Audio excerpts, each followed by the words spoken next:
the warfare that went on wiped out the two barriers to communist expansion in Asia. Chiang Kai-shek, the Japanese, wipe him out. And then what does the United States do? What's the other barrier to communism? Well, it's the Japanese. So what do you get? A unified communist China. It's a gift that keeps on giving. Japanese remnants would go headlong into oncoming machine gun fire, knowing full well what was going to happen. This is not the way other armies have behaved. Japan thought their entire existence was at stake, that they absolutely had to have territory in China to survive. Not only do I want to do regime change, but I want to kill all your people while I'm at it. If you compromise with them, you are simply setting them up and putting them in a stronger position when they come at you for the final kill.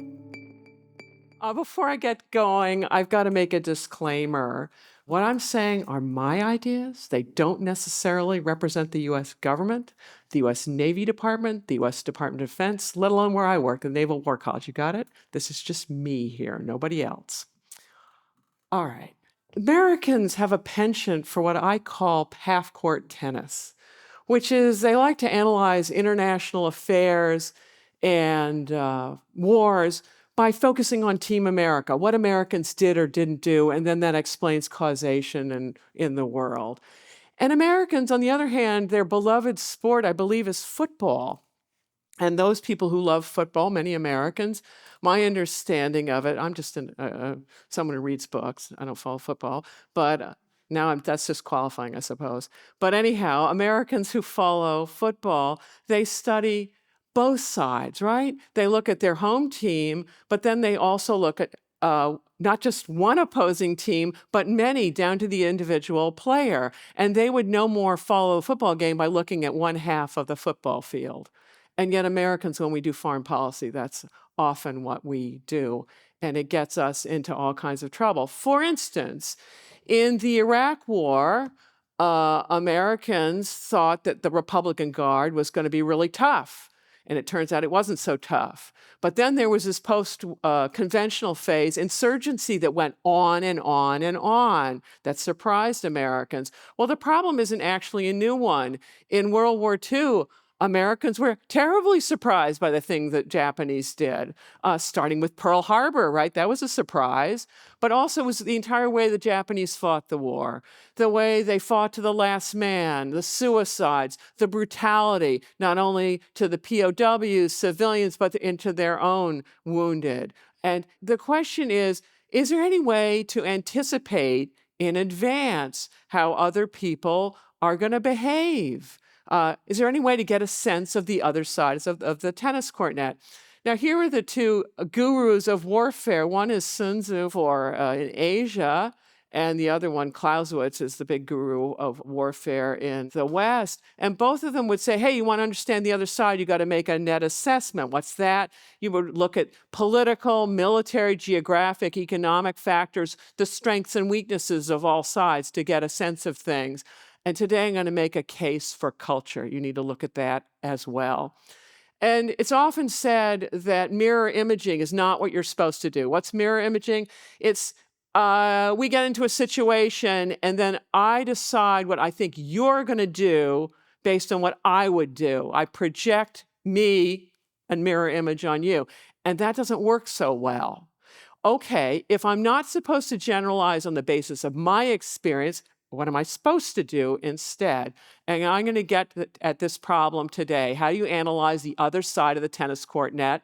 By looking at Japanese behavior in the 30s and 40s.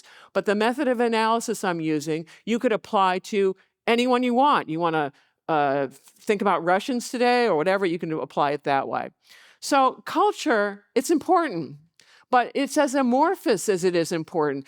For instance, if I'm going to try to figure out the defining characteristics of another culture, it would be difficult to figure out what the list is of all the different things I would need to look at.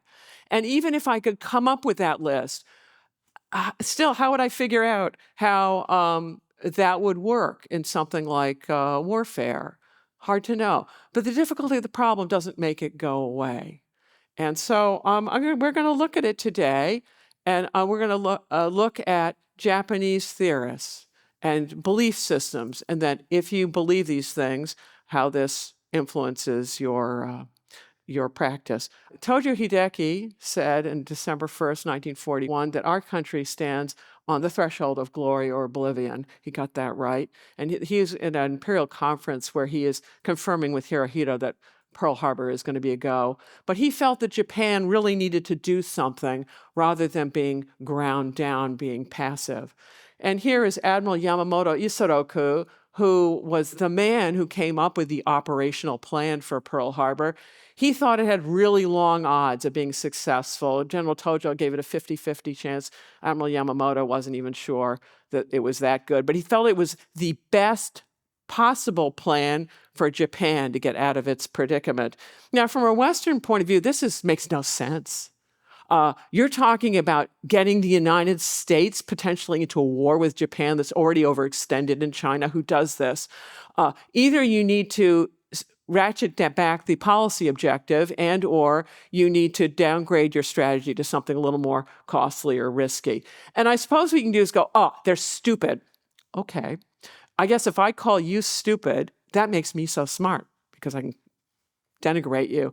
Explains nothing. So rather than do that, they're very intelligent men. And why are they doing these? Why do they consider their actions rational, and rational in what context? So this is what I'm going to be up to. And I can start with a little story to illustrate my point.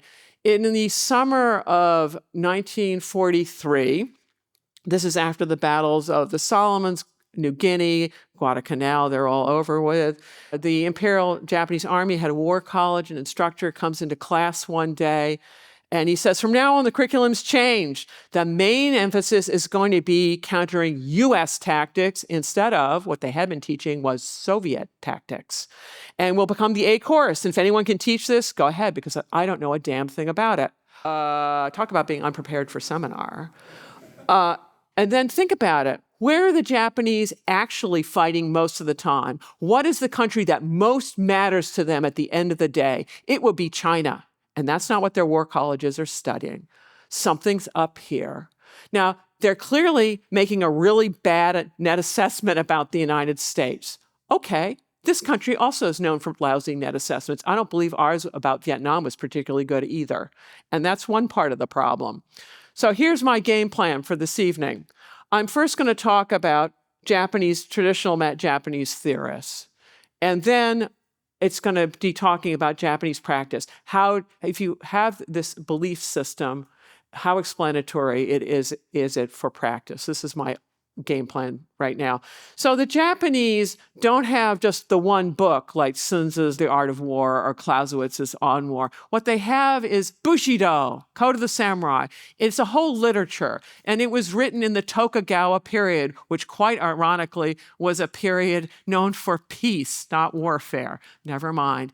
And what's interesting about this literature from a Western perspective, it's really not about military strategy. It's about deportment. It's how a samurai should conduct himself. And this reflects Japanese values and what the things that they emphasize. And so I'm going to go through it with you. Here's the game plan on the theorists. First, I'm going to talk about the philosophical origins of Bushido, then the values that underpin it, and then the operational preferences that grow out of it. That's the game plan for first half. And I'm going to use as my cultural bridge this man, Nitobe Inazo, who wrote a book much later in 1900, Bushido, Soul of Japan, Why Am I Doing This? He provides a concise definition of Bushido. And you can see he's an important figure in Japan. Not everybody gets their mug on the 5,000 yen note. So he's an important figure in Japan. He had spent 18 years abroad, and he had received higher education in Japan and a variety of Western institutions. He married, believe it or not, I don't make up these things, a Philadelphia Quaker, and he converted to Christianity. And he spent his life trying to serve as a cultural bridge, and that's how I'm going to use him today. And what he said is, unlike in the West, where notions of morality come from religion, in Japan they come from Bushido. And what is it? It's a chivalrous code of honor for the warrior class, these precepts of knighthood. There are three pillars of Bushido, according to Nitobe. They're Buddhism, Shinto, and Confucianism. From Buddhism is where you see Japanese fatalism, the origin of it. And here you have Nitobe saying, it's this calm trust in fate, a quiet submission to the inevitable, a friendliness with death. And it strikes Westerners reading this Bushido literature as a preoccupation with death. For instance, Clausewitz will talk about violence in warfare, but he's not interested in what constitutes an honorable death, let alone choreographing a soldier's final moments. Different culture. And from Buddhism, there are 4 noble truths of Buddhism. One is that existence is suffering, pessimistic view of this life. Second, it's caused by craving and attachment, so don't cling to this life or the things in it. It's all ephemeral. It's like a cherry blossom, blooms for a day and then it's gone. But there's a good ending to it all, which is nirvana. And how do you get there? The 4th noble truth is through forms of right conduct. So the emphasis isn't on what you achieve in your life. It's how you lead it. It's this focus on deportment. It's different from the West. Second pillar is Shinto, is this extreme patriotism, reverence for the emperor. And the third pillar is Confucianism, these imported ideas from China. Confucianism is at heart of how it's organizing a society and regulating it through interlocking social obligations, hierarchical, and through ritual and etiquette. So in the West, there's much talk about equality, right? And in the West, in the East, it's duty. It's what you owe other people. In the East, there is no such thing as social in China, in Japan of equality. Even twins have a birth order, and it's not about freedom either. It's about what you owe others. So if you think that these value system seems really different, yeah, no kidding. It has nothing to do with the Greco-Roman Judeo-Christian West. Completely different value system. And so, Alice, welcome to Wonderland. Buckle up. We're off for a ride. And I'm going to start. Here's my first piece of the Tokugawa literature. Yamamoto Tsunetomo's The Hagakure that he wrote in the early 18th century. It translates variously as hidden leaves, hidden by the leaves. And in it, he is describing, I'm going to read you some short passages from it all. What was he? He was a retainer for a daimyo, a feudal lord in Japan. He hadn't actually done any fighting, even though he's writing all about it. So if you don't do, what do? You publish. And I will tell you what the man had to say. So here we go. One of the first things is this preoccupation with death. And here's Yamamoto. The way of the samurai is imagining the most sightly way of dying. Merit lies more in dying for one's master than in striking down the enemy. The way of the samurai is found in death. It is not necessary to gain one's aim, but if you live on without achieving it, it's cowardice.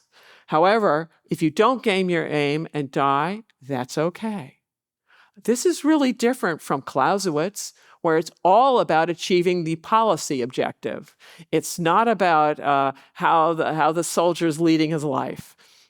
And here you can see the consequences of this, right? If you're focusing on no fears of death, and if you can't succeed, living on is a disaster.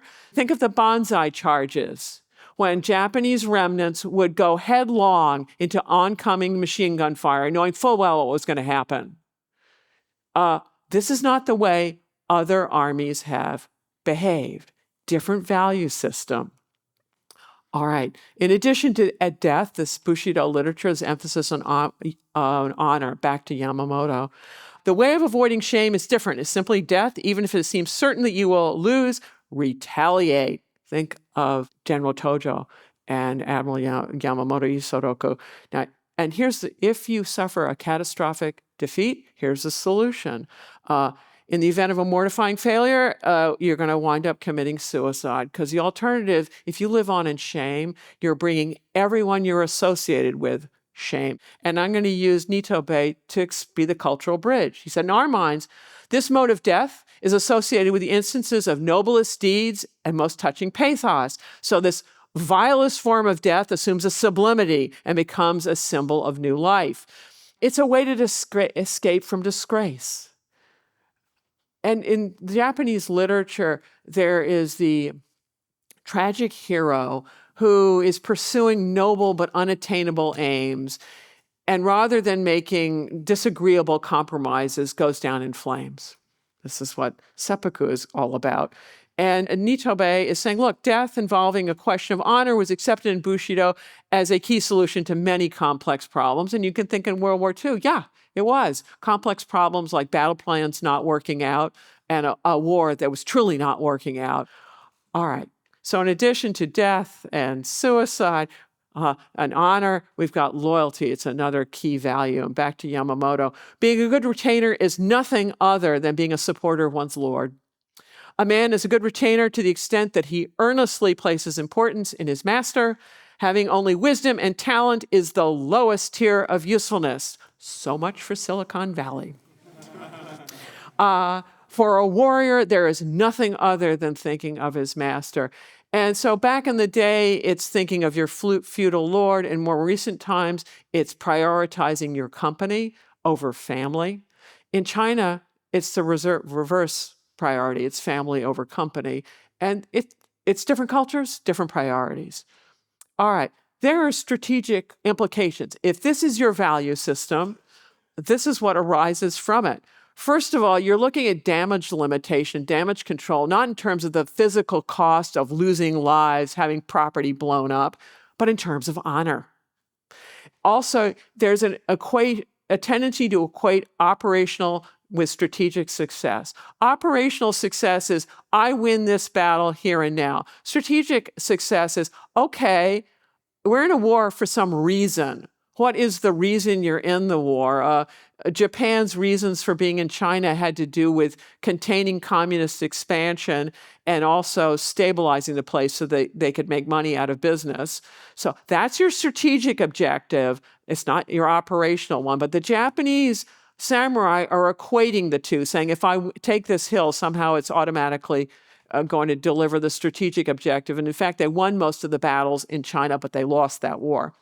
Also, there's this focus on what constitutes an honorable death. It's not the Western focus of literature is all about preparing the field of battle in advance for success, and whereas this literature is focusing on what to do after disaster, so that here are some more implications. Once the Japanese are failing in battle, operational failure, they are on death ground. What does that mean? It means that death ground means the only way you survive is if you fight harder. Like this is what's going on in Ukraine right now, is that when you decide you're going to annihilate an entire culture, you put people on death ground and then they have very few choices on what they do next. That one means for the Japanese to feel that they're on death ground when they're failing means they're not going to give up. They're going to fight brutally against overwhelming odds. So in the West, when we like to mirror image, we want to think of the rational actor with some kind of mathematically based cost benefit of when you should give up, when the costs are so high above whatever your value of the object is, you ought to call it quits. Well, that kind of calculation does not translate well across the divides between civilizations. I've got a nice picture here of Lieutenant Onoda, who had been hanging out in Philippine jungles for 30 years after the end of the war, carrying on the war in isolation. I don't believe this is how most other armies work or soldiers in them. Different culture, different things you do with your life. And here is Sir William Slim, Field Marshal, British 14th Army that he led in Burma, commenting on his experiences. If 500 Japanese were ordered to hold a position, we had to kill 495, the last 5 committed suicide before we could take the place. And it was this combination of obedience and ferocity that made the Japanese so formidable. Okay, this brings me to another value that's emphasized in Bushido, willpower, back to Yamamoto. There is nothing that cannot be done. The way of the samurai is in desperateness. Simply become insane and desperate, and it'll somehow work out for you. And one can accomplish any feat. Think of Pearl Harbor. And this emphasis on willpower and just trying harder, it denigrates strategy. And here you see a picture of the supreme example of honor and loyalty and willpower and the kamikaze pilots. But if this is what you're doing, you're denigrating strategy. And here Yamamoto's me talking about tactics, but it has operational and strategic implications. He says, learning such things as military tactics is useless. The way of the samurai is one of immediacy, and it is best to dash in headlong. If one were informed of military tactics, he would have many doubts. So the idea is, if you think about these things in peacetime, you'll start hesitating in wartime. It won't work out for you if you do this. During times of peace, when listening to the stories of battle, we should never say, in facing such a situation, what would a person do? Well, so much for my job at the Naval War College. So much for the case studies. No matter what the circumstances might be, one should be of the mind to win. One should be holding the first spear to strike. So here's the implications if you believe this. What you're doing, it's a very unanalytical way to approach wars. It's all about whatever it is you want, you just steal the will and go for it, and somehow you'll get it if you want. There's a lack of grand strategy. What's grand strategy? It's integrating all the instruments of national power, not just the army or the army and the navy, which is what the Japanese are trying to do, but all instruments of national power in pursuit of, if the bigger aim is to stabilize China and keep the communists out, there ought to be some diplomacy and some other things going on. But that's not what's happening. In the samurai literature, it's a focus on the military instrument exclusively. So I'll give you an example of how this works out.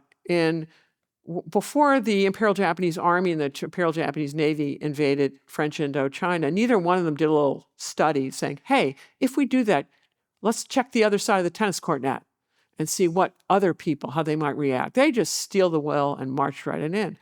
Okay, that triggered the U.S. 100% oil embargo. That's a problem. Operational success, strategic mess.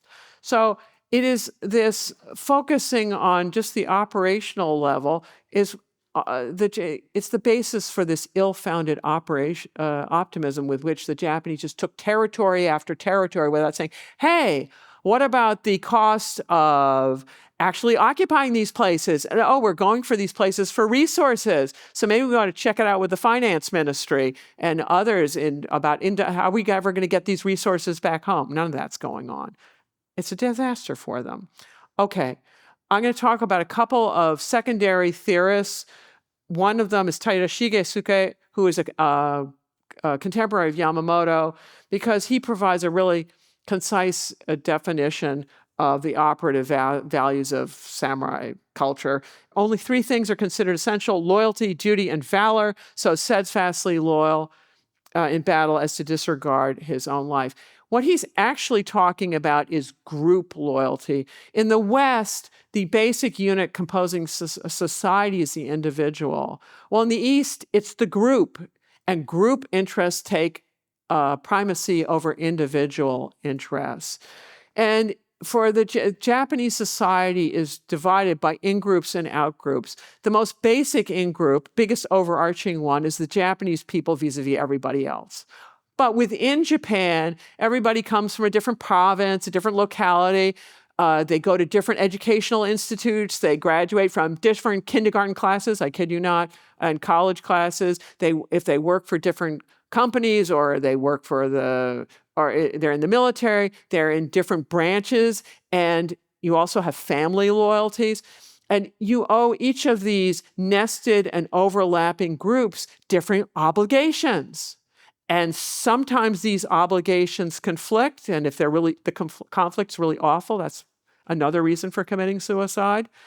And then if you look at the Japanese language, the moment a person opens their mouth to speak to another Japanese, you can immediately listen to the grammatical forms that are being used, the specific word choices, to know what's the degree of hierarchy, like where do they sit in this unequal hierarchy, and whether it's in-group, out-group. So everybody feels, or most people feel, some level of group loyalty. This is human. But in Japan, it's the levels of membership are much more finely calibrated, and they're re-emphasized by these social, cultural, and linguistic reasons. So this group membership and stovepiping ultimately is going to be a much stronger feature of Japanese culture than some other places. All right, last theorist is Miyamoto Musashi, who, unlike the other two, actually did a little fighting. He was born a little earlier, and he was a master samurai who taught people martial arts. And from him, you get a sense of some of the operational preferences deriving from these values. And I'm going to go through all of these in turn. First is risk intolerance, because remember at the beginning, I started with the two flag officers saying, well, we're going to do this war in the Pacific when it's unlikely we're going to succeed, but we're going to do it anyway. And here is Miyamoto. Furthermore, to fight even 5 or 10 people single-handedly in duels, that's what my military science is all about. So what's the difference between the logic of one person beating up 10 people and 1,000 people beating 10,000? Logistics, my friend, but never mind. And then another thing that he emphasizes, in addition, don't expect long odds to deter the Japanese back in the day. Surprise is another one. Think about a situation that has stalemated and is going nowhere, which is what the China theater was for the Japanese. And how do you get out of it? And the answer that Miyamoto has is not come up with a new policy objective, but come up with a tactic that'll somehow put your enemy off balance and then get what you want that way. And the way the Japanese did this was often by opening a new theater in a war, by surprising people by the new places that you were going to start engaging in military operations. And here's how it worked. China had been a failed state since 1911. And it had had an escalating series of warlords fighting each other in this multilateral civil war. And the Japanese were appalled, particularly after the United States passed the Hawley-Smoot Tariff of 1930 that cut them off from international trade. So then they're thinking, now what? Well, we're going to need an empire big enough to survive since no one's going to trade with us. And so they invade all of Manchuria in 1931, and they have it pretty much stabilized by 1933. So, okay, that was surprise number one. But the rest of China is a mess. And the Japanese, it's coalescing into a bilateral communist nationalists under Chiang Kai-shek, communists under Mao Zedong, fight with increasing dosages of Soviet aid. And the Japanese are appalled with all this. And so it's time to surprise everybody again in 1937. And that's when they invade all the way down the Chinese coast and up the Yangtze River. And it works. They take a lot of territory really fast, but then they get to the end of the railway system. Oh, and by the way, China's not pacified. It's just churning. And so now Japan is even more overextended. As a result of doing that, Russian aid goes up, and then you're going to get US aid in there. So the problem's actually getting worse. Okay, time for another surprise, really big one. On that infamous day in December 41, it wasn't just Pearl Harbor. That's Team America focusing only on Team America. The Japanese attacked all across the Pacific that day. Okay, now what? Here, China had never been able to threaten the Japanese home islands. Well, the United States. Here, the United States was totally isolationist. Most Americans couldn't find Japan on the map. Well, after Pearl Harbor, they sure could. And suddenly the United States isn't isolationist anymore, and they're coming to get the Japanese. So you can see the samurai values in operation here. Just try harder, more dosages of willpower. Eventually you'll win, or you'll die trying. Okay.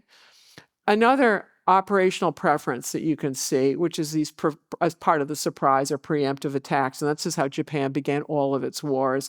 The first Sino-Japanese War and the second Sino-Japanese War, Russo-Japanese War, and the Pacific War. This is how all of them begin. And finally, Miyamoto offers some advice on how you break the enemy willpower. And in this case, you've already won conventionally, but they're waging an insurgency against you. I'm modernizing the terminology. And the idea is you want a psychological victory. You want them just to quit. And somehow you're going to break their will to resist. And I suspect this is what the Japanese thought they were doing in the rape of Nanjing and other atrocities, that they were going to do these horrifying things and that would break the will of the other side. Okay, be careful whom you put on death ground. The Japanese were repeating a mistake done by the Nazis, which is if you're dealing with even a failing state, which Russia was, Stalin had shot so many of his officers in the 30s, and then he'd inflicted a famine on Ukraine. But when the Nazis came in and they were going to wipe out not only the Russian government, but also the Russian people, you will superglue people, government, and military, and you will transform a failing state into a lethal adversary. And this is what Nazi brutality does to Russians, what Japanese brutality does to Chinese, and what Russian brutality today is doing to Ukraine.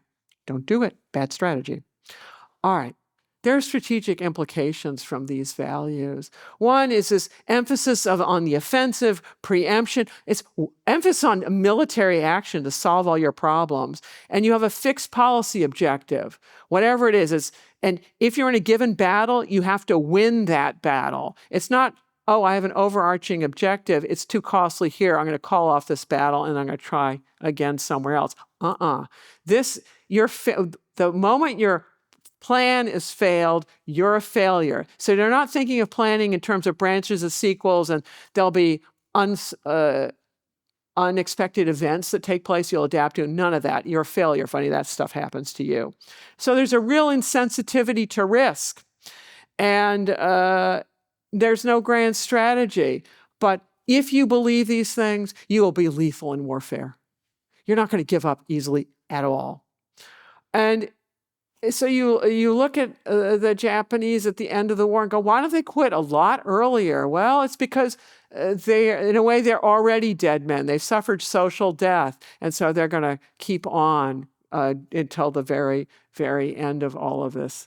And it's a great sin of omission, this absence of grand strategy. The Japanese aren't the only ones to have done this. The belligerents on all sides in World War I were thinking in terms of using the military instrument, got themselves into trouble. So if you look at what the Japanese are doing, they had some vague ambitions and wanted to take advantage of opportunities, but there's no definition of what win in this war is. How much territory should Japan take and then call it a day and say, done, we've been successful here. Rather, their territorial acquisitions are really a function of what they were able to take and what in anger they did take, but also a function of strategic failure. No matter what they did, it never pacified the China theater. Problem for them. Okay, Alice, that was Wonderland. Now we're going to get to how it works, how other people live, of if you believe these things, how does it help explain what actually happened in World War II? And I'm going to start with two sins of omission, the Japanese neglect of paying more careful consideration to logistics. And then another sin of omission is a neglect of protecting their sea lines of communication. And then the last two are about these in-group, out-group divisions and the problems it cause for within each military service, intra-service rivalries, and then between the two services, the Navy and the Army in the war, that cause them such difficulties.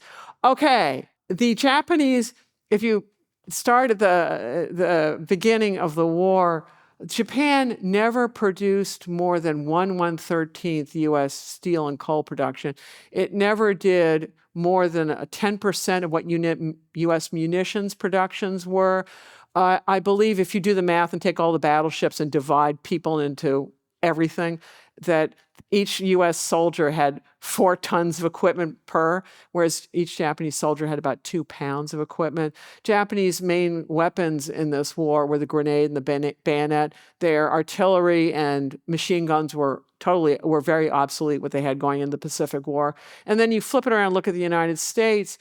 The United States had about 18 men in supply, or men and women, but mostly men, in supply services supporting each rifleman at the front. Other militaries in this period had about an 8-to-1 ratio. Japan had about a 1-to-1. So Japan's already suffering food shortages before Pearl Harbor. And then when you get to the winter of 1942-43, the Japanese are having critical shortages of oil, so they no longer can deploy the fleet at will. That means you forget about convoying anything because you just haven't got the oil to do it. And yet, when you get to 45, when they're predicting they're going to have absolutely zero aviation fuel and other fuel by the end of 45, you have the government saying, still, we're going to fight on for this honorable whatever it's going to be. These Bushido ideas of that you just persevere, loyalty, honor, duty, keep going. All right, I'm going to be quoting this gentleman's diary, Admiral Ugaki Matome. He was the chief of the staff of the combined fleet until his plane and Admiral Yamamoto Isoroku's plane were shot down. U.S. code breaking was quite good. We figured out where they were, and we killed Admiral Yamamoto, but this man survived. And by the time he wrote this entry, he was the head of an air fleet on the home islands sending kamikaze flights out because Japan simply lacked the ability to do too much else this late in the day. And here is his last diary entry written on August 15th, 1945. This is after 2 atomic bombs had been dropped and after the Russians had deployed into Manchuria. And he said, okay, there are various causes for today's tragedy, and I feel that my own responsibility is not light, but more fundamentally, it was due to the great differences in national resources between the two countries. Okay, it's too late to come to that conclusion. U.S. production statistics had been on the books forever, but when Japanese read these numbers, they thought they were ludicrously high and discounted them as propaganda. And those who knew better, who'd done tours of duty in Britain or the United States, they weren't promoted because they were defeatists. I believe that Admiral Ugaki kept and maintained his diary is because he was an honorable samurai. He had believed in Bushido, the ability of willpower to more than compensate for inferior resources, but the war's outcome had proved him incorrect. And so as an honorable samurai, he paid with his life, and he kept his diary to nothing to be ashamed of. He'd done what he was going to do. Here I have the last prime minister of Imperial Japan, Prince Higashikuni Narihiko, talking about his take on the war. He said, I think the basic cause of defeat was the loss of transport shipping. Okay. By the end of the war, Japan was down to 1/9 of its transport shipping. It meant the empire was paralyzed. What's the point of taking all these territories if you can't get the resources back? The Navy had always focused on the mission by Alfred Thayer Mahan, who is from where I work back in the day. It was all about fleet-on-fleet engagements and things. But it turns out that the Japanese Navy hadn't focused on convoy duty. Mahan had called that a promising secondary operation. Actually, it turned out to be primary in the Pacific, that U.S. submarine services paralyzed their sea lines of communication. Go submarines. But so here's Admiral Ugaki Matome, who is talking about, he eventually comes around to recommending a more defensive strategy of not having this fleet on fleet because they've lost a lot of the fleet and then they don't have the fuel to run it. But by the time he's recommending a more defensive strategy, they don't have the fuel or the assets to do that either. Earlier in the war, here's his take before all that bad stuff had happened. It's too bad for the officers and men of the submarine service that they have not yet sunk any important men of war, only merchantmen, while his disdain for the target would cost him. And he noted later on, when he's trying to account for why the Battle of Guadalcanal is going so badly for Japan, he said the aim of supply and transport to the front has not even been half fulfilled each time. It led those on the verge of death, i.e. the Army, to be extremely skeptical about the Navy and thinking that the Navy is just sacrificing the Army. Well, no kidding, that's what the Army thought. Because for an expeditionary force, you absolutely need the Navy to deliver you there, to maintain your supplies there. And they're thinking, the Army's thinking, you Navy are being irresponsible, not doing any of these things. So there are tremendous inter-service rivalries between the Army and Navy in Japan. And it goes back to the pre-war budget wars, where Japan's a resource-poor country, and both services have what they consider absolutely essential things to be funded. Japan didn't have the money to fund both.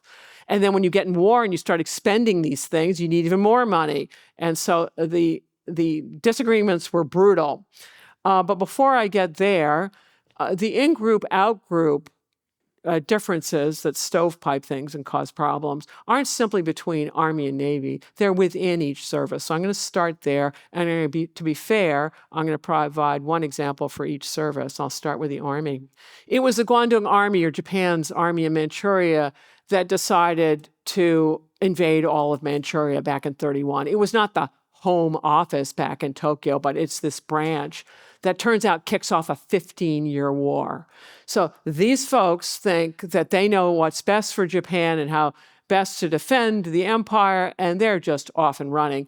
Meanwhile, there are a series of coup attempts, some of them where Navy is part of it, a lot more of them with the Army that's dealing with it, going back and forth. And at the very end, when Emperor Hirohito is capitulating, there was one last coup attempt, which amen, it failed, because the war might have terminated quite the way it did if it had succeeded. So the point is, if you got coups running on, that is not called unified command. It's a mess. And the Navy wasn't any better.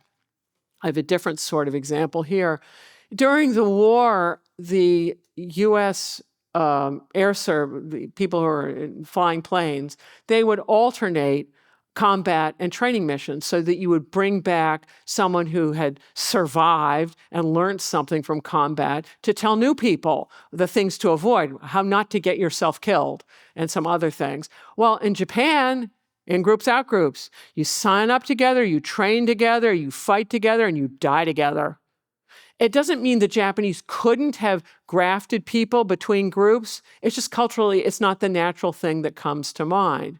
Moreover, and this apparently applies to the present, that in the U.S. military, they have what are called hot washes after different operations, where you come back and you're very self-critical about all the things that went wrong to figure out how to do it better the next time. Well, there are cultural reasons why you would not want to do that in Japan.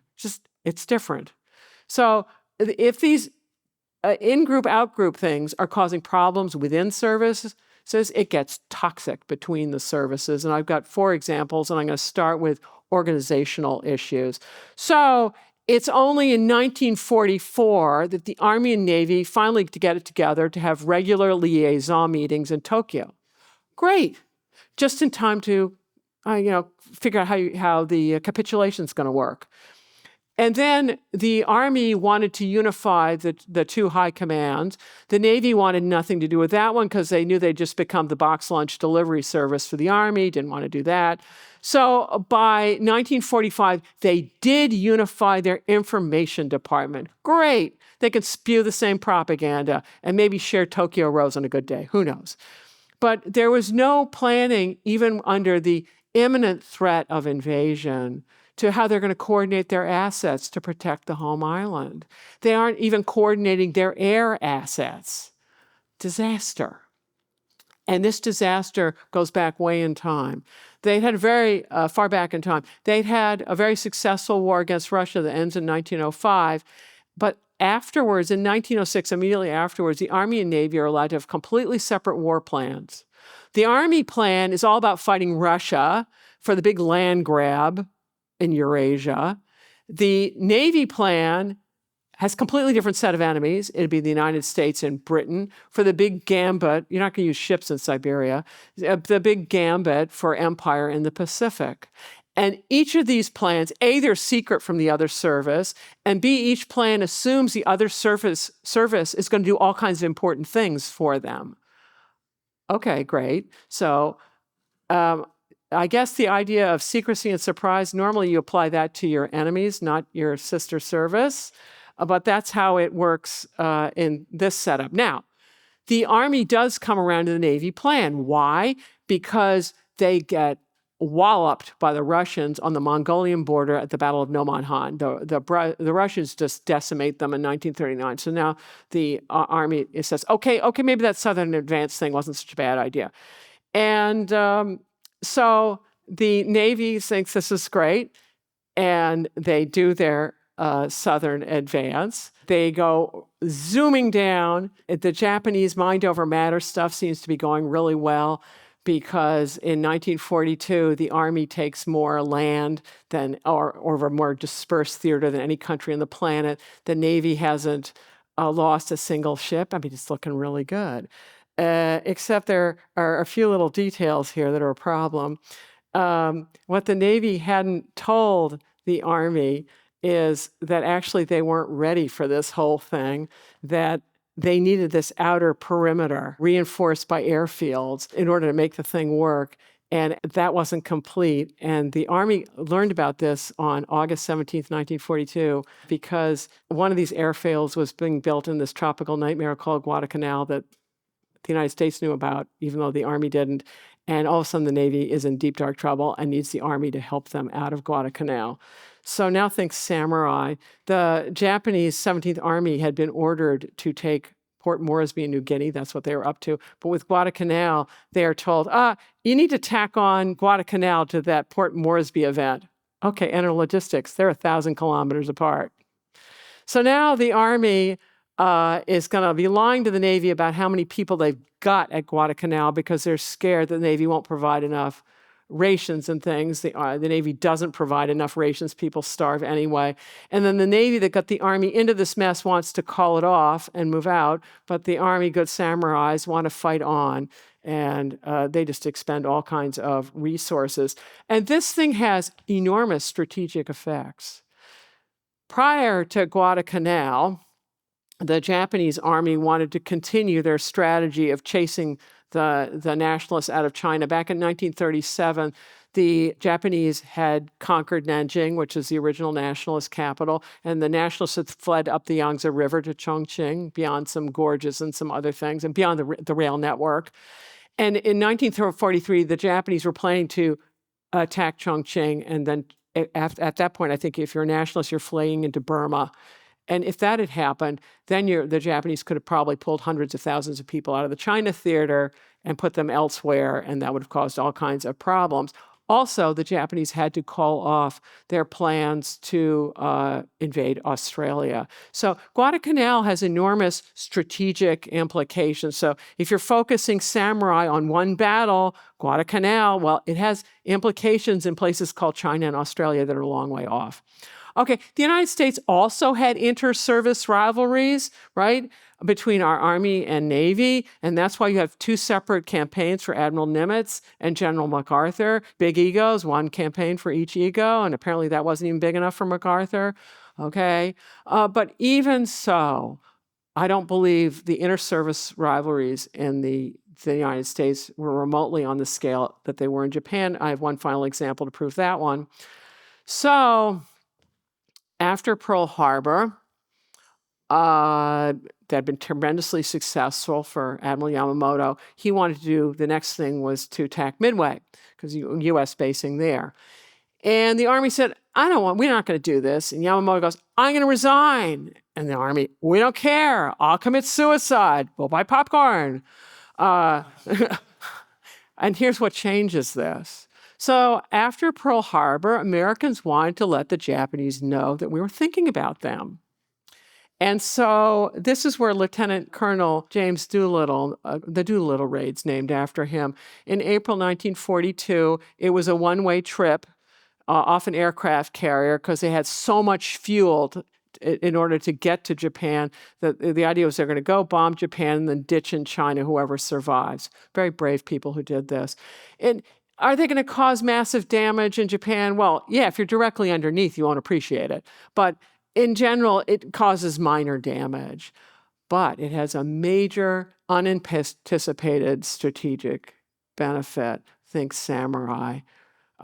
the Army all of a sudden is backing the Navy, that they're going to now do Midway with them. And it's right, don't think, retaliate, avenge your honor. The Army was appalled that anyone had been able to bomb Japanese skies, so now they're all over it. Okay, so how does Midway work out? Really poorly for the Japanese. They lose 4 aircraft carriers. They've only got 12. They've lost a third. Oops. And here we go, in-group, out-group. The Navy doesn't tell anyone for 3 or 4 months.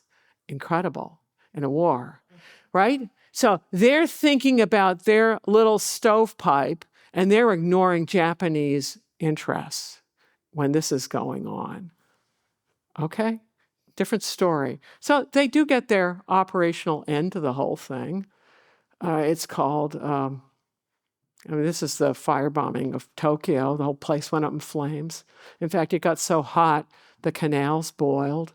It's an operational solution. It's unconditional surrender after a protracted war of annihilation that destroys just about every single Japanese city, minus a couple that survived.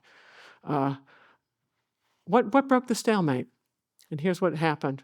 It's 3 really bad things that happened in 4 days. Talk about a concentration of really bad events from a Japanese point of view happening all at once. When you want to talk about, this is the psychological shattering that actually happens to the Japanese. First, the United States drops an atomic bomb on Hiroshima. 2 days later, the Russians pour 1.5 million people into Manchuria, the nightmare scenario of the Japanese army. And they know if this war protracts, the Russians are going to come down through Manchuria, down the Korean Peninsula, onto Hokkaido, and down the home islands. It'll yield a divided Japan if it goes on for a long time. And then you have the next day, the United States drops the second atomic bomb with a bluff. The idea being, we're going to keep doing this daily or every other day, except we don't have any more atomic bombs, and we cannot build them quickly for a long time. So that's big bluff. But the emperor then has had enough, and he breaks the deadlock in the cabinet, and the cabinet allows the deadlock to be broken the next day. And then he makes an unprecedented radio broadcast, never had that happen before, to his subjects, telling them, game over. And then the next day, he sends 3 imperial princes to the Manchurian, Chinese, and Southern theaters, conveying his orders at game over. And from that moment on, his samurai obeyed him, and they absolutely cooperated with the occupation. There's no insurgency, no nothing going on after this. And at the end of the war, the United States came to understand the Japanese. At the beginning, totally misread the situation with the oil embargo that's meant to deter. Instead, it precipitates the war that we didn't want. But at the end of the war, the United States realizes you're going to need some level of Japanese cooperation if you're going to occupy the place. And they're going to use Emperor Hirohito for this.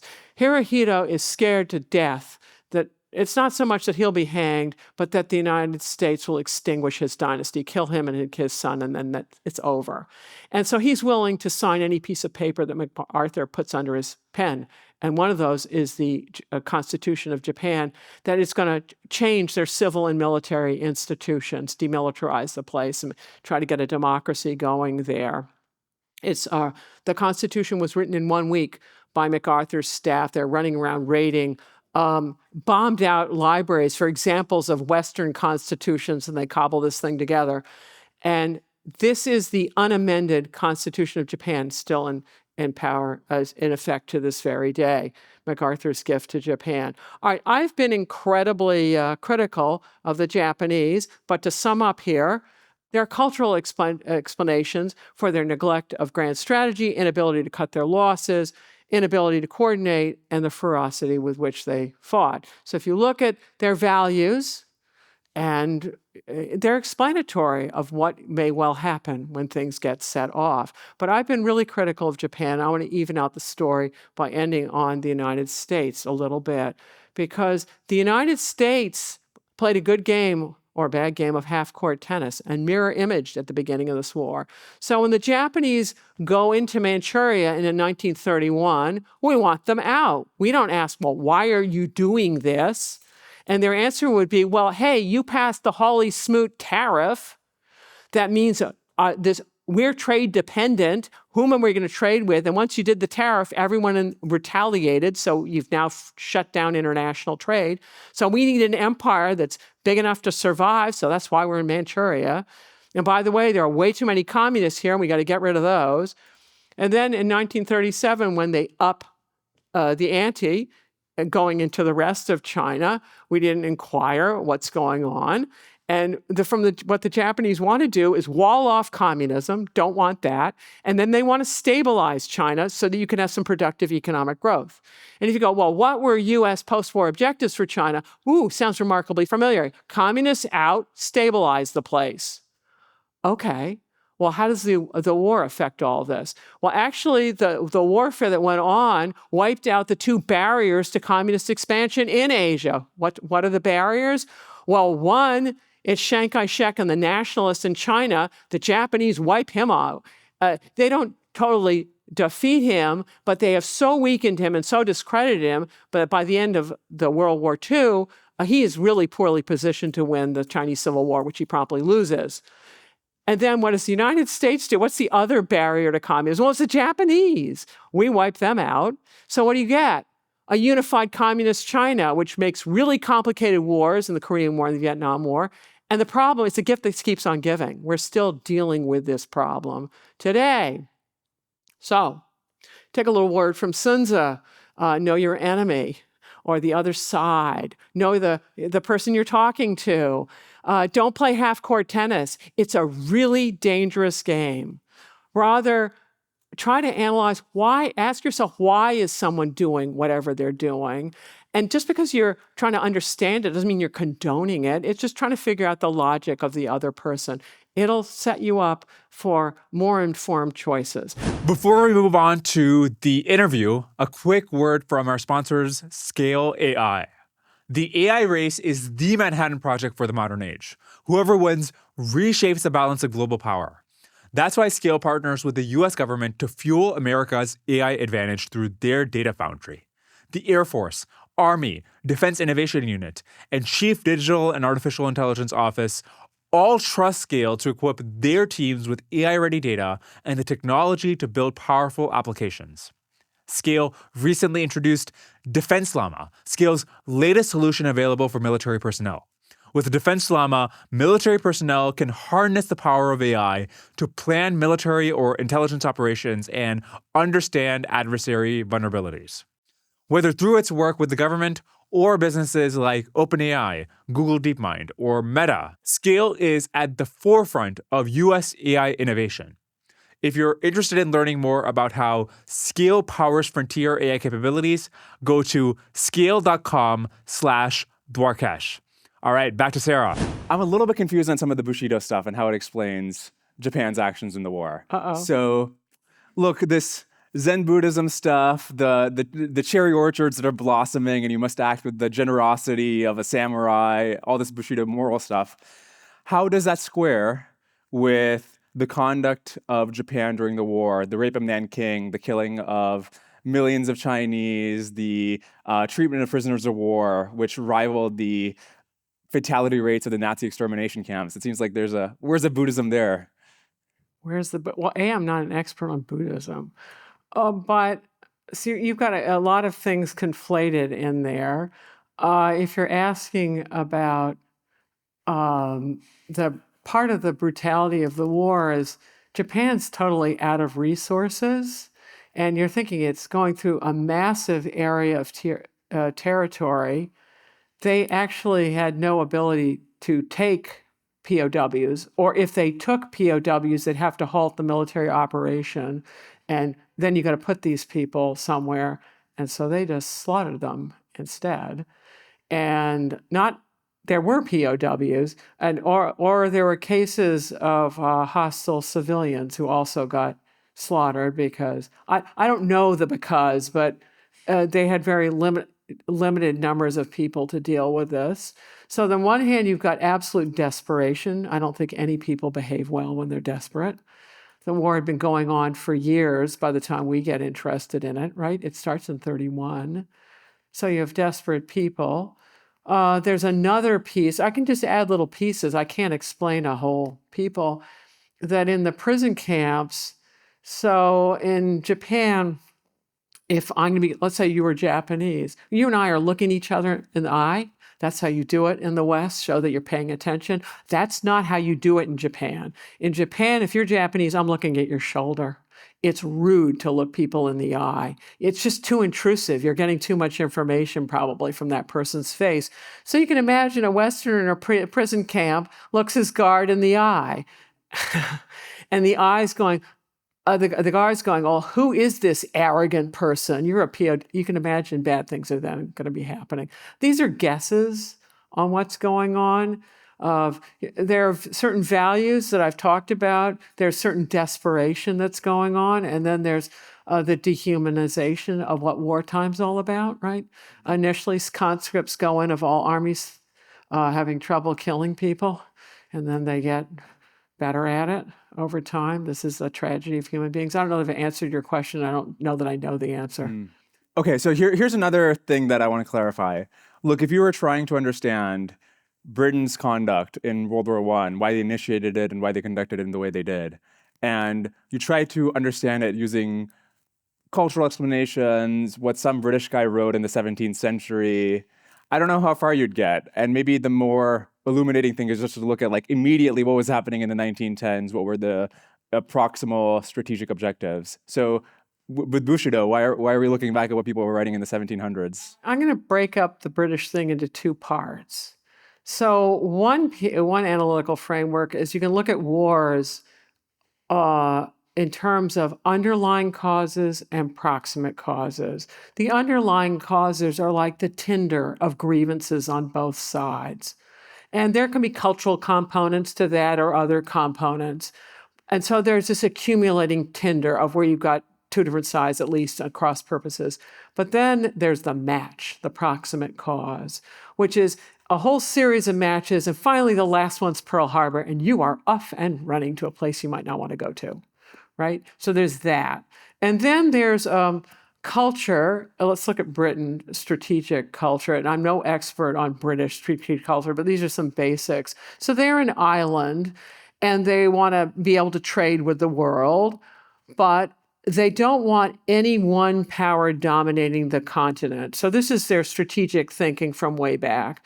And so if there is a power that's on the verge of dominating the continent, you want to back the other side to prevent that outcome. So that's very much a part of British thinking, goes back a long time.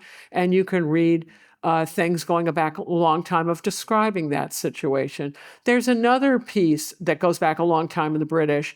Navies are rarely decisive in warfare. What I mean by decisive means you actually get the goal that you're after for fighting. Whereas armies can be, if your goal is, I want to occupy all of France, or better yet, the Holland, something smaller. An army might be able to do that for you, one instrument of national power. But Britain's reliant on a navy and doesn't like to have a big standing army. And so they're thinking in terms of diplomacy and allies, and working economics, making money from trade. And so they are the ones who coined the term grand strategy. It is their gift to us. And it absolutely informs their thinking at a very macro level. So no one thing is entirely explanatory. Also, we human beings game the system. The moment I tell you you're Japanese and you think this way is the moment I go, oh, that's what she thinks. Ha, ha, ha, ha. We're going to do something different, right? So this is the problem with human beings. The loyalty precept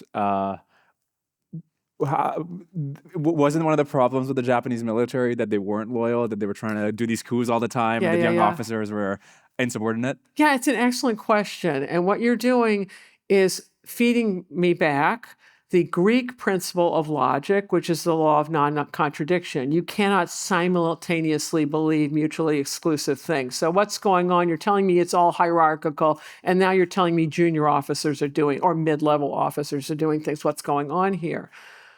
But that's a fundamental principle of logic that the West puts great credence on.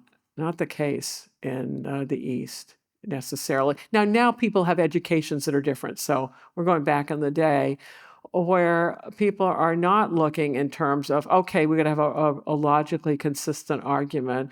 Rather, there are these social values that we are going to If it's all about group loyalties, that's what we're going to prioritize. And if my subgroup is going to be my unit or whatever, that's how that's going to go. So you're doing a wonderful piece of Western logic. It's excellent.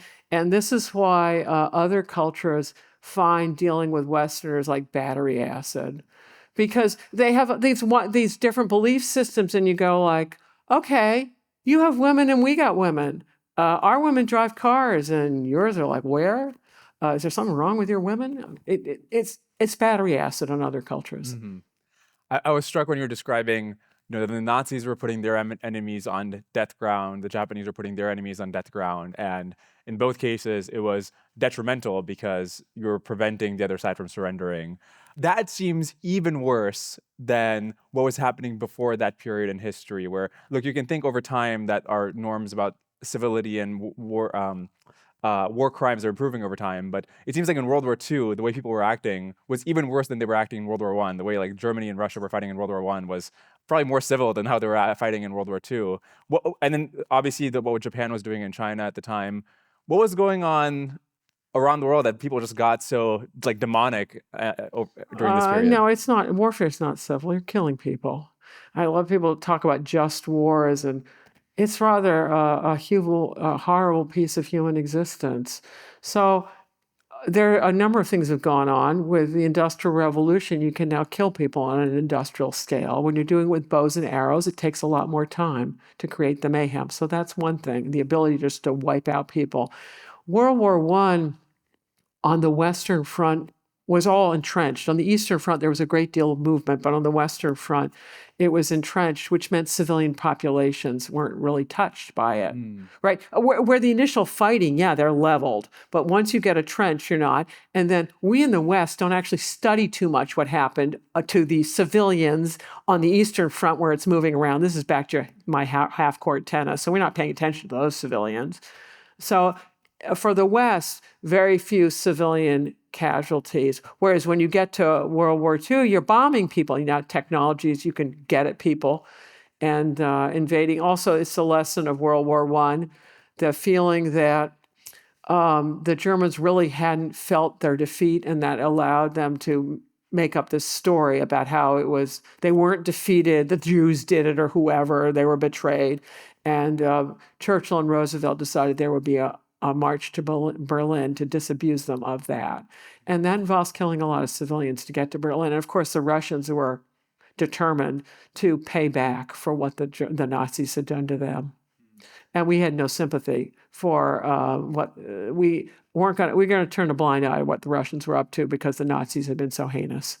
This is probably wrong. I want you to correct me, but maybe one way you can explain why the Japanese were so brutal in their campaign around this time is if you think that when you lose, you have this idea that you have social death, it's better to kill yourself than go back to your family and say, I surrendered. Maybe they just applied, this is their failure to empathize with or think it from the perspective of their enemy. But they were just thinking like, listen, if we lost, we would commit seppuku. When they lose, they forfeit human rights, and in some sense, like they was just like applying the principle of social death to their enemy. The whole war is brutal. So they're doing a lot of hand-to-hand brutality, and part of it has to do with lack of equipment. That firebombing of Tokyo happened in one night. I think it's 80,000 Japanese are incinerated. Okay, let's talk about brutality. Now, the reason why Americans did that is because they knew the alternative was sending American kids onto Japan who would die doing that. And so the decision was it was better to kill a lot of Japanese civilians than it was to kill American soldiers. And that's also the reason that went into the atomic bombing. That's controversial, right? The Americans, why did they drop atomic bombs on the Japanese? And there was no disagreement about that in the United States at the time, because it was a question of, are you going to send American young men your age, and millions of them would have died hitting the home islands, or are you going to do the bombing? And of course, the Americans did the bombing. So there's brutality all around in this war. Wars don't come up with clean hands. Was there any way for the West or for America to win the Pacific War without the firebombing? Well, okay, this is a whole other topic. Win in wars. What does win mean? For us, it was put Japan back in its box, right? But this is a whole problem for Japan. What's win? Or this country in Afghanistan, what's win? Is it booting Osama bin Laden out of Afghanistan? Once that happens, it's a day. Is it overthrowing the Taliban at a particular period? Or is it trying to turn the whole place into a democracy? Okay, those are all radically different things, but you need to make up your mind what it's going to be. I think it's a miracle. Okay. The win, if you're going to have the win be that the United States transforms Japan into a functional democracy or sets them on the road so that they will become them, if that's what the win is, no. Because if you don't, I showed you the 3 horrible events in 4 days. That's quite incredible to have that much bad news happening in a half a week. And that absolutely shattered the Japanese. And it also opened the door for those who thought they were in crazy land to capitulate. If you don't do that, okay, we invade the home islands. Americans were sick of the war. And you start losing lots of American kids in Japan. I think at some stage we decide to pull them out of Japan and blockade them eternally. And then you've got, I don't know, Japan is like a new North Korea, just this inevitable, these eternal, non-functioning society. So no. These wars are tragic. And also don't think that you have all the cards, that you're going to make the decisions about what's going to happen. The other side's going to put you into corners where you're going to choose from very unpleasant alternatives. I want to ask you about how the war starts. So there's obviously the go 10 years before, and you've got the tariffs, and that creates the incentive to build an empire. But even months before, when there's negotiations between Japan and America to get rid of the embargo, it's striking to me how much miscommunication and the ability for both sides to just understand that there was a compromise here was such a big factor here, where I feel like if Prince Hanoi and FDR could get on like a Zoom call, I feel like the war. You're an optimist. Think about, let's talk about sunk costs. And I'm going to talk about sunk casualties. By the time you're there, the Japanese have suffered 600,000 casualties in China. There is no easy out of that one. And so the United States' minimum program is you get out of China. Not happening if you're Japanese. You look at the government. The government's definitely on death ground with that one because there's no way they stay in power if they get out of China. And particularly, this is why Hirohito is Mr. Silent for most of the war. Initially, he's all for it until it goes sour, and then he's less so. Is he knows that he'll be, if not assassinated, declared insane, and then his perfectly serviceable adolescent son, or however old his son was, would be the token emperor. So I don't think, and no matter, the Zoom call is not going to change the fundamentally high stakes that are involved for both sides. You really think if Hirohito had like stepped in and been like, no, we're not doing this, that he would have been usurped as emperor? Yeah, early on. Oh, and there's another piece. Let's look at the United States in 1941. Great Depression, isolationists. This is where the first America Firsters are. They're the ones who created the idea. They didn't want to know about all these foreign places. The totally isolationist. Hawaii wasn't even a state, doesn't become a state until 1959. If you're Japanese, you'll look at a place, oh, it's a colony. So it'll be like sort of the dog that barks. You take a newspaper and thwap him a few times and maybe the dog will start barking. Because what the Japanese want is the United States just mind his own business. Stay out of Asia. It's our backyard. It's not your backyard. And looks at the United States. The United States doesn't have that much trade with Asia compared to the rest of the world. Sure, it sells Japan most of its oil, but that's not most of U.S. trade.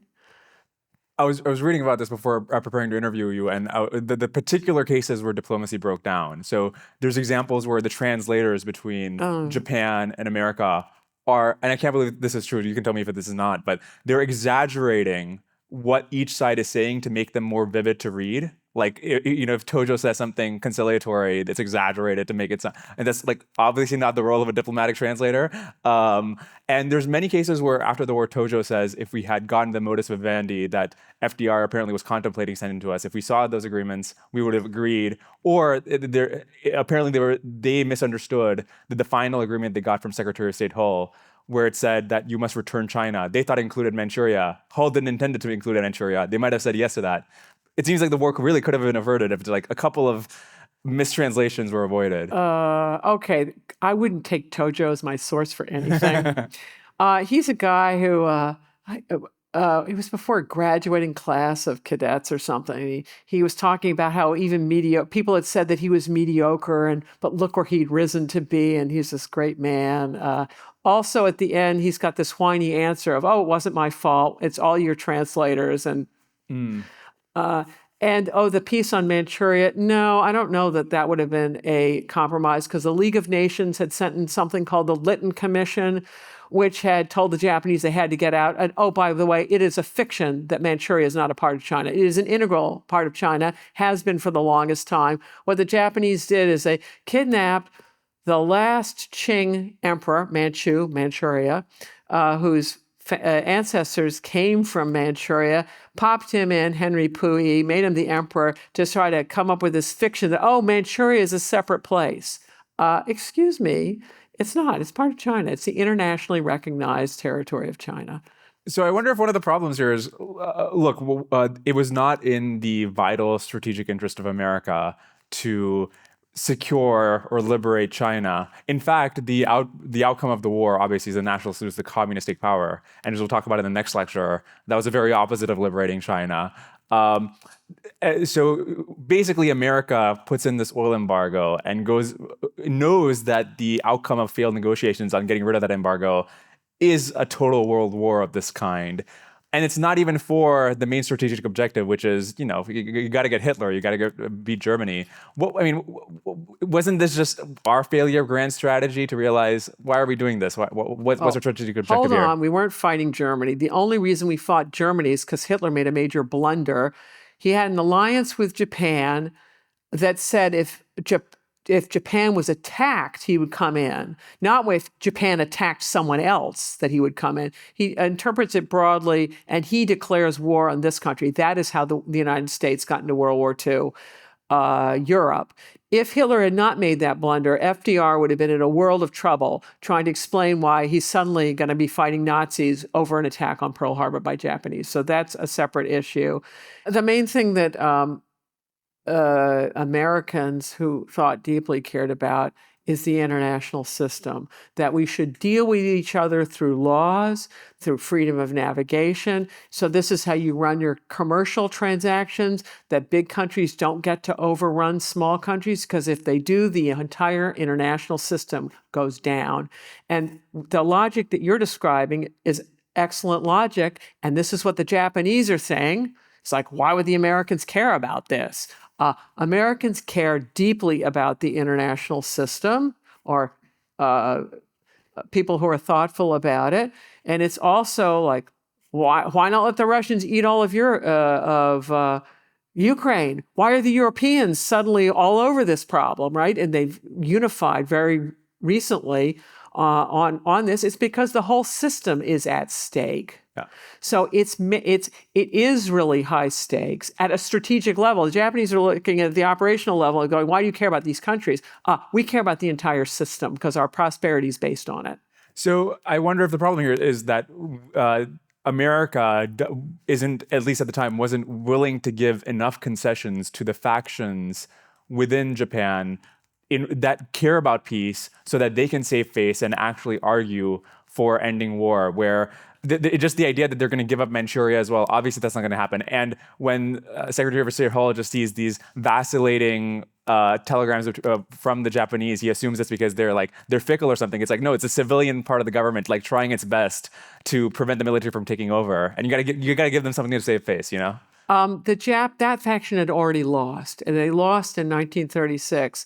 Takahashi Korekiyo is Japan's longest-serving finance minister, and he was a very distinguished man. In fact, he brought the Japanese economy out of the Great Depression before anyone in the West was doing it, through government spending and trying to get people to spend at home.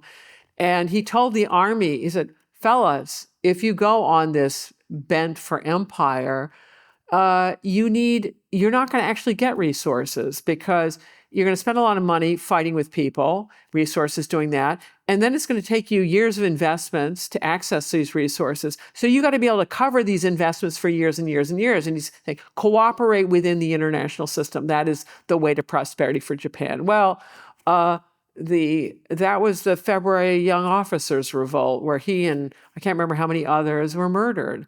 They came to his home in the middle of the night, and as he stood up to talk to them, they literally hacked him apart. They had lost. That whole game is over. But Prince Konoe doesn't, he knows he's going to, the person who's prime minister in 1941 realizes that they're going to lose a war against America, and he doesn't want to do that. It's just that Tojo, the war minister at the time, doesn't answer to him. There are people that the prime minister is doesn't want war, and we don't give him enough to save face, wait a minute. right? They have a huge army there that's more than capable of assassinating people, and they get in the way. So that ship has sailed. That you can make. This is what a pivotal decision is. Once you've made it, there's no going back to the way the world was. And Japan, it lost too many people, and there are too many figures in the army. We think that it's an inevitable outcome of having the world the way it is now, with this Japan, this wonderful country now. Just at the lead of so many different areas of human endeavor, and we think, oh, that's the inevitable outcome. It's not. Yeah, I guess what I'm trying to ask you is there anything America could have done in the immediate years leading up to the war that could have prevented this outcome? Because the fact that there is a world, prima facie, you should assume that if there is a world war, things weren't done optimally, right? And that doesn't mean everybody's equally at fault. But is there anything that could have been done differently? Holy smoot. But maybe in the years directly before. But this is serious. We all live, that holy smoot tariff is a game of half-court tennis. You're looking at the United States, it's in a terrible depression, you want to protect jobs here, and so you raise these big tariff walls. And then, okay, what's the other side of that going to do? They're going to raise their tariff walls and pay you back. What's that going to do? It's going to cost a lot of American jobs if you play that game. You need to be talking with other people. So once you have set the conditions, hothouse conditions, for fascists to take over in Germany and in Japan, you are in a world of hurt. The easy solutions are no longer there anymore. So maybe I'll ask the question this way. The oil embargo, was it a mistake? Because if the idea is to protect the international system, prevent empire, well, we got more empire, we got a world war, we got communists taking over in China. Whatever's going to happen if we got rid of the oil embargo, it can't have been worse than that, right? Well, it was. What Roosevelt was really scared of was that the Japanese would attack Russia. Because then he thought Russia would fall. And if Russia fell, he thought the Nazis would win. So at least when the Japanese attacked, they attacked us. That was actually better than attacking Russia. So the oil embargo, if you want to, so let's say you don't do it and Japan never attacks us, and then the Russians are down and you've got Nazis in control of the world, so it must be better. Doesn't seem, but you don't have that world war with America. It doesn't seem insane to think that, and we're still going to find the Nazis. You're not going to have an international system. Oh, and if that's the case, and the Nazis were gearing up because eventually they're going to fight us. So this is another problem. Another concept that I think is useful is limited versus unlimited objectives. An unlimited objective is I want to do regime change on your country. The most unlimited variety is that not only do I want to do regime change, but I want to kill all your people while I'm at it. So if that is what your opposite number is planning, if you compromise with them, you are simply setting them up and putting them in a stronger position when they come at you for the final kill. If they have limited objectives, then by all means compromise with them and negotiate away on what is it. You want just this little sliver of territory, or you want some preferential treatment, we can do that for you. But you're talking about a world order here, whether it's going to be based on laws increasingly or these opposing spheres of influence. To keep pushing back on this, I don't have an answer beyond. I've given you what little I can think of it, but hey, I'm not the grand puppeteer in this world. These questions you're asking me are way above my pay grade. So people in the YouTube comment section get mad at me when I keep asking about like counterfactuals. And I understand, obviously I don't understand what's happening at the time. I'm naive about history, whatever. But I do think it's important, whatever you're trying to do when we try to understand history, we're trying to understand if we had done things differently, what would have happened? What are the lessons we take? And counterfactuals are the main way we can do that. Yeah, I'm all for it. We teach by counterfactuals. Replay it, and can you come up with different options? I think you're in a series of really awful options. Mm-hmm. The difference between the Japanese and the Nazis is that the Nazis the ideology was that we got to kill millions of people. That is what they believed. The Japanese didn't in the same way have the ideology. And then naturally they had their continental empire. They also wanted trade. And they don't like communists. They don't want the communists to take over in China. It just seems like naturally, if we didn't go to war with them, we might have been allies as we ended up being later on. Well, they attacked us, and after the oil embargo. Yeah, but the question is like, should we have gotten rid of the oil embargo? But wait a second. The Japanese are saying we have the rights to your oil. Excuse me, we have the right to sell it or not sell it to anyone we feel like. All right, since when do they have the rights to it? Okay, great. So you're going to do all this crazy stuff and then still think we have to sell you oil? And oh, by the way, this oil is being used to kill Chinese all over the place. This is what their Japanese bombers are running on. Yeah, I feel like no. I mean, morally, I agree. We don't they don't own our oil. The question is like, it's not about them. Are they entitled to it? It's like, should we have given it to them? Would the outcome have been better if we did? I'm telling you, I suspect the outcome wouldn't have been better, but I don't know. Right? And you're asking me things where my experience is I'm just a professor. I just, show up at seminar on time. And I try to do reading and prep. And my experience has not been in government, let alone at the highest echelons of government, of what's feasible and what's not feasible. And the answers I've given you are where I'm at, but I can't tell you more. Mm. All right. Sorry. I'll ask about other things too. The sort of like delusional optimism of the Japanese to think that they could beat America. How much of that is motivated by the idea that they actually do think they're led by a living deity? Like, did that make? Or is that related to why they thought they could win? No, but you're looking at the United States as isolationist. If you're Japanese and you're looking at these absolutely isolationist Americans, right, who are letting Britain, their closest ally, potentially go down to Nazis, right? Because think about Britain. How did it all work? Fall of Norway, fall of France, then they lost Crete. We aren't even in the war. They're about losing everything, and we're not doing anything. So, wait a second. Now I'm losing my track of my train of thought. Revisit the question again, please. Can somebody in the audience remind me of the question? Yeah, the optimism of the Japanese. So they're looking at it and going, the United States is not bailing out its key ally. Hawaii's a colony, right? It's a bunch of white people dominating Hawaiians. So we're just going to do a little, set an example that, hey, if you mess with us, it's going to get costly. And we know you don't have much trade in Asia. Sure, we want to buy your oil, but overall, most trade's elsewhere. And so they're looking at it. Isolationists, won't the answer be the isolationists go, "Ooh, this is expensive, let's get out of here." And of course, that's not understanding Americans. I remember I was in seminar the day that 9/11 happened, and the TV, there was TV in the seminar rooms, and there was a break, and after the end of the break, the students had the TV on and we're watching Tower 1 had gone down. And then while we're in seminar, the next one we're watching, it goes down. And I thought, oh my, there's going to be hell to pay for this one. Because this is how Americans are, that if you mess with us, boy, does it get ugly. And boy, this is like, don't think, retaliate. Ugh. So the Japanese didn't understand that part of us. In fact, a lot of people don't. They look at Americans, we look like a bunch of hedonists. But if you mess with us, it's ugly. If you are in the Japanese government a couple years before, or like 1939 or something, it sounds like from your earlier answer that you think it was a sort of hopeless situation if you're the finance minister or if you're the prime minister.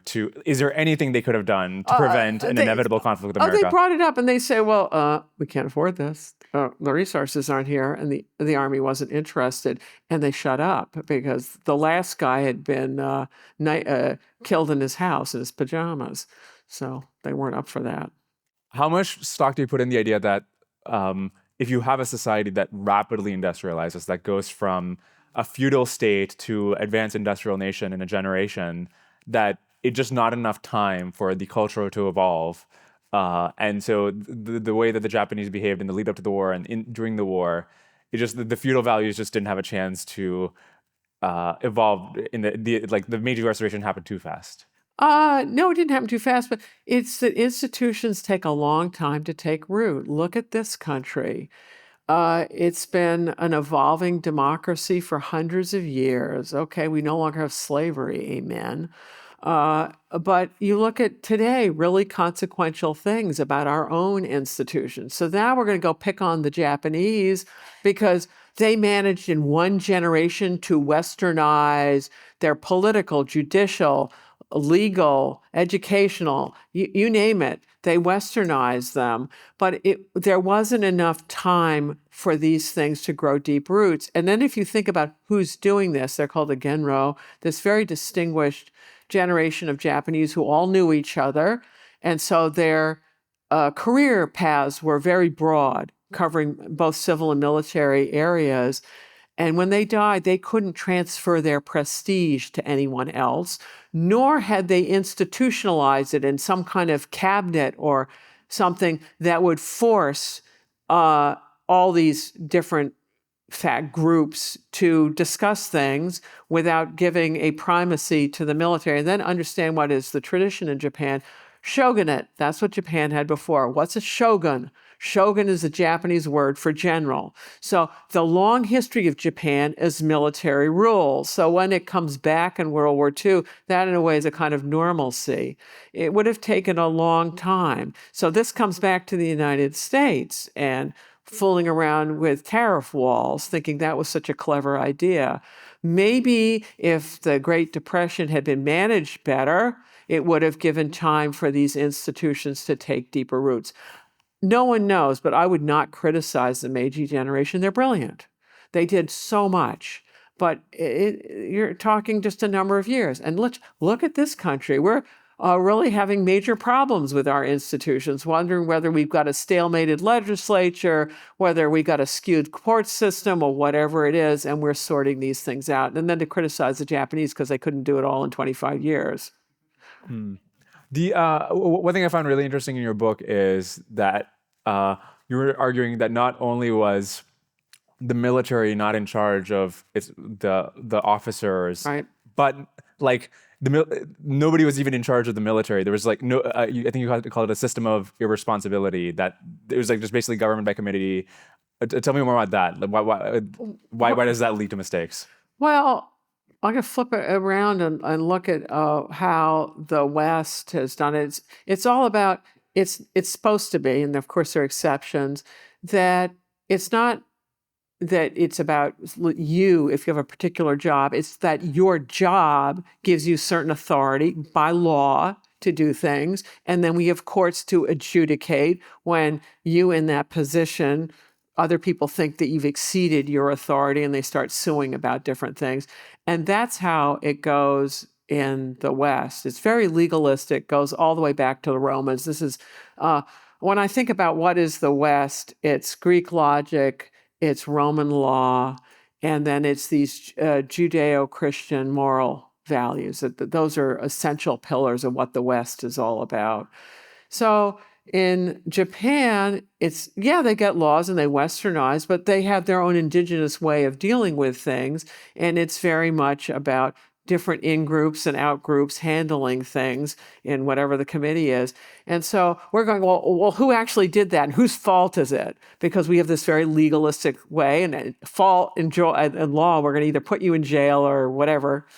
So it's different ways of organizing ourselves. But we in the West assume, because going back to Roman times, is that institutions are going to be a really big thing, that's how things are going to work. So then when we get into somewhere like Iraq, and we think the police is going to still be functioning after we blow the government, it's like, whoa. It's not an institutionalized, I don't know, I'm no expert, but you're projecting the kind of institutional setup that Western countries typically have to other people. They may name these things the same thing, police or whatever, but they may function in very different ways.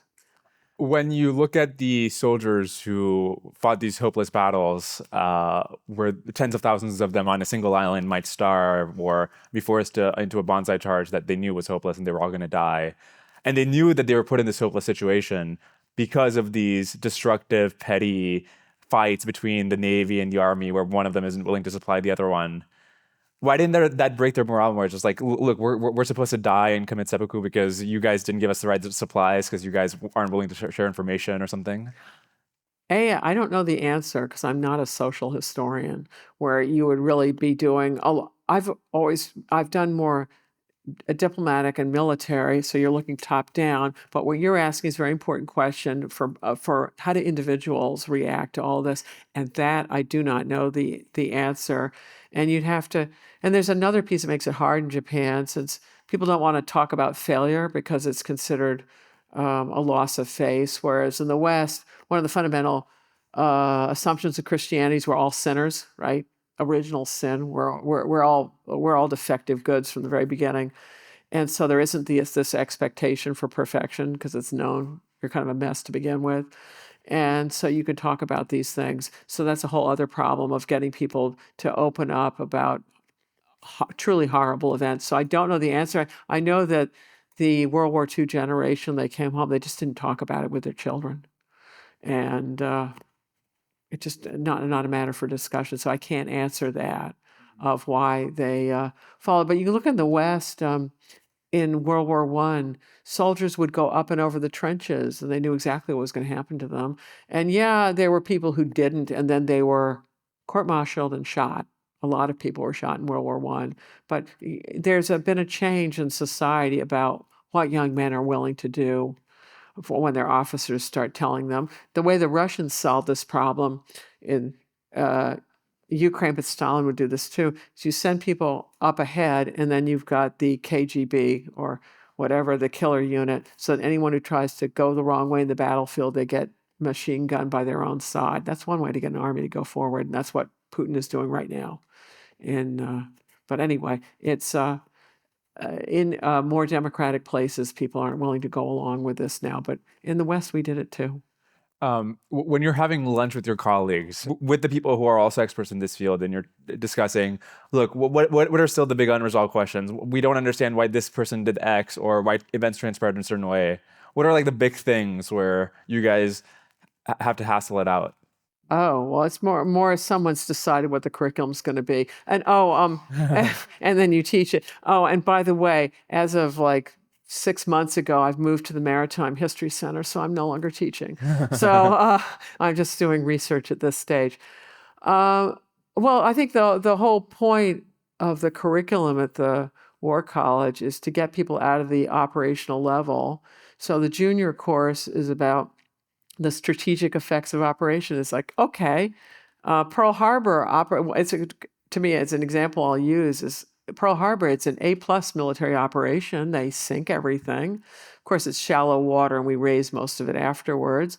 They lose nothing. I mean, boy, how can you do a more perfectly choreographed military operation than that one, except it turns an absolutely isolationist country into one hell-bent coming after Japan, and that would be called a strategic disaster. So you got to be cautious about your military actions and think about what are the strategic consequences, and it's very difficult to gauge those accurately. So that's one big issue that you need to get at. And then for the seniors, it's okay, great, you're an officer and you understand, if you're in the Army, you understand about how to use armies and the Navy, about how to use navies. But how does this integrate with all the other instruments of national power that actually account for how wars turn out? And economics is a huge one.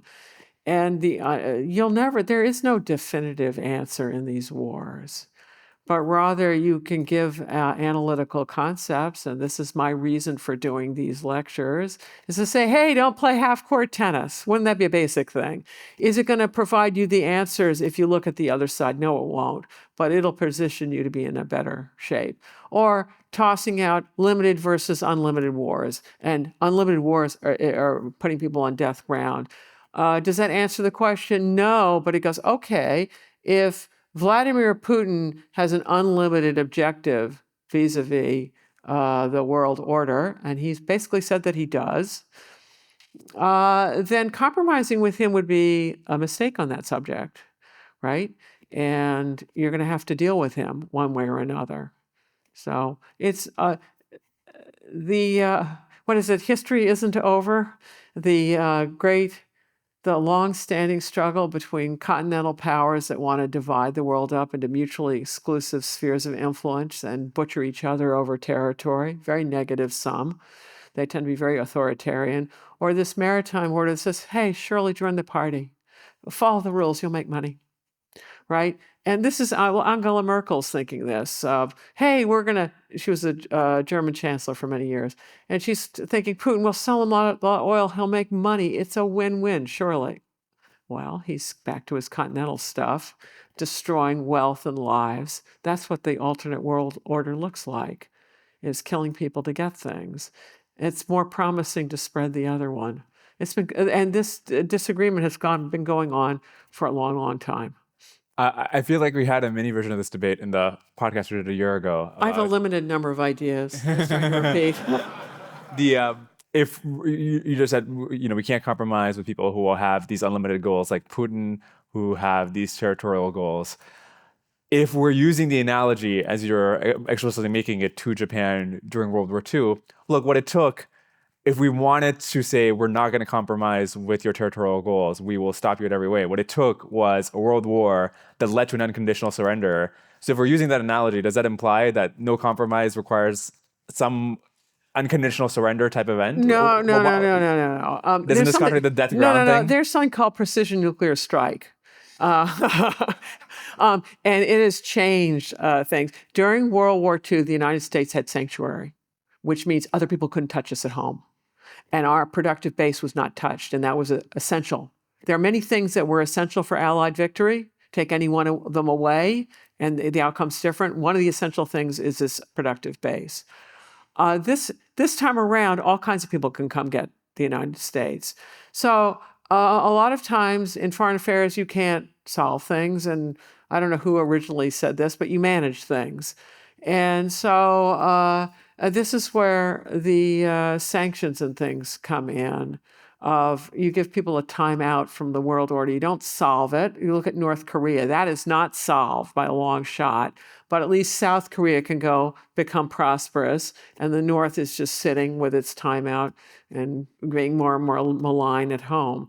But it's more like that. It's of not recognizing, for instance, conquests. And this is what went on actually when Stalin took over the Baltic states. We never recognized that. In fact, they ran governments in exile based on the funds that there were Baltic states had their funds in U.S. banks. So when Stalin overran them, I think those funds became what funded their embassies. And so N generations later, we recognize their independence. You can't, these things are not solved on anyone's watch. And basically, if you want the way the last Cold War ended is because the Chinese and Russians changed their minds. You have to wait for others to come to their own decisions. What is the track record of sanctions actually changing other people's mind? Because if you look at the world today, unknown. But just to finish the question, because you're advocating that as the way we should proceed this, so it's worth asking. If we look at the world today, North Korea, we've sanctioned them for decades. If the idea is we're gonna deprive them of resources to do these bad things, well, they're just gonna divert resources from their civilians to the military. Yeah. And you're just making the people poor. You're not changing the government's decisions. Same thing in Iran, same thing in Venezuela. So Correct. what are we're just like making the people poor. We're not even changing the government's decision. What's the idea here? I don't know the answer, and I'm working on an edited book with a wonderful colleague who knows much more about economics than I do.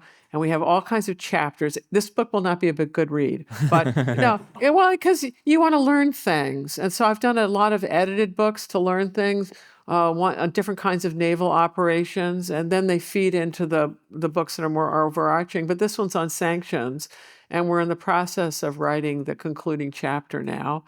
And the things that you're bringing up, I have sanctions don't seem to make people do what you want them to do. And so a lot of people go, well, they don't work. But boy, do they inflict pain. And then, of course, you're doing it on usually an authoritarian regime that diverts as much of that pain as possible into the civilian population and then uses that as an excuse to justify its rather brutal rule. And I don't have the answer. And the other piece is, so you're dealing with these expansionist powers with a limited toolkit. And the question is which tool to use. And I truly don't have the answer. But what you've mentioned a really good counter argument. And I've given you an argument, and I don't know which the rebuttal is the better one, honestly. And I think the whole approach, this is another thing about what do you were asking me what you're worried about, but here's something to help you with what you're worried about, is thinking in terms of arguments, counter arguments, and rebuttal. So you have an argument, I have an argument, and on this one, I'm not sure what the rebuttal is. But it's a good way of thinking about things because it allows you to change your mind. You may well be right, or I may be right, or maybe we're right in one country but another one. I honestly don't know the answer. Yeah, it does seem like one of the biggest things you want to try to figure out in strategy in general, because if you try to do sanctions, it doesn't seem to work that well. Well, if you try to replace the regime, I mean, people said, like, look, Saddam's regime after his invasion in Kuwait, this is somebody who has territorial goals. So we can't have somebody who's going to keep trying to do this in power. You try to replace that doesn't work. Well, that worked well. Yeah, right. Yeah. So just like the idea, what do you do with irascible regimes? Well, that doesn't seem like a big open question. In the Gulf War, Bush Sr. fought a limited war for a limited objective. The limited objective was get Iraqi troops out of Kuwait, restore the Kuwaiti government. Those are the two really big things. And then call it a day when you've done those things. That's what he did. And it was an incredibly successful war, and it went to our heads. So, right? Because when you run a successful limited war, it's over very rapidly. You get stuff with not too much cost, and it's done. So then we try to do the total makeover of another country. And excuse me, what right does one country have to do a total makeover on another country? And then, of course, the Russians and Chinese are apoplectic watching us do this, and that's a problem. Or you think about Afghanistan. Maybe you go in there and you at least boot Osama bin Laden out of the country and then proclaim it victory and leave. All right, going back to Japan. Yeah, okay. I try to divert you. No, I did the diverting. It was interesting. Do we have some sense of what Japanese public opinion was like through the 30s and 40s? I don't know. Okay. And it's also because it's becoming more and more authoritarian. And yeah, I have no idea on that subject. And again, it's a social historian. That would require really detailed knowledge that I don't know. I had Daniel Yergin, who wrote the prize, which is the Pulitzer Prize winning history of oil.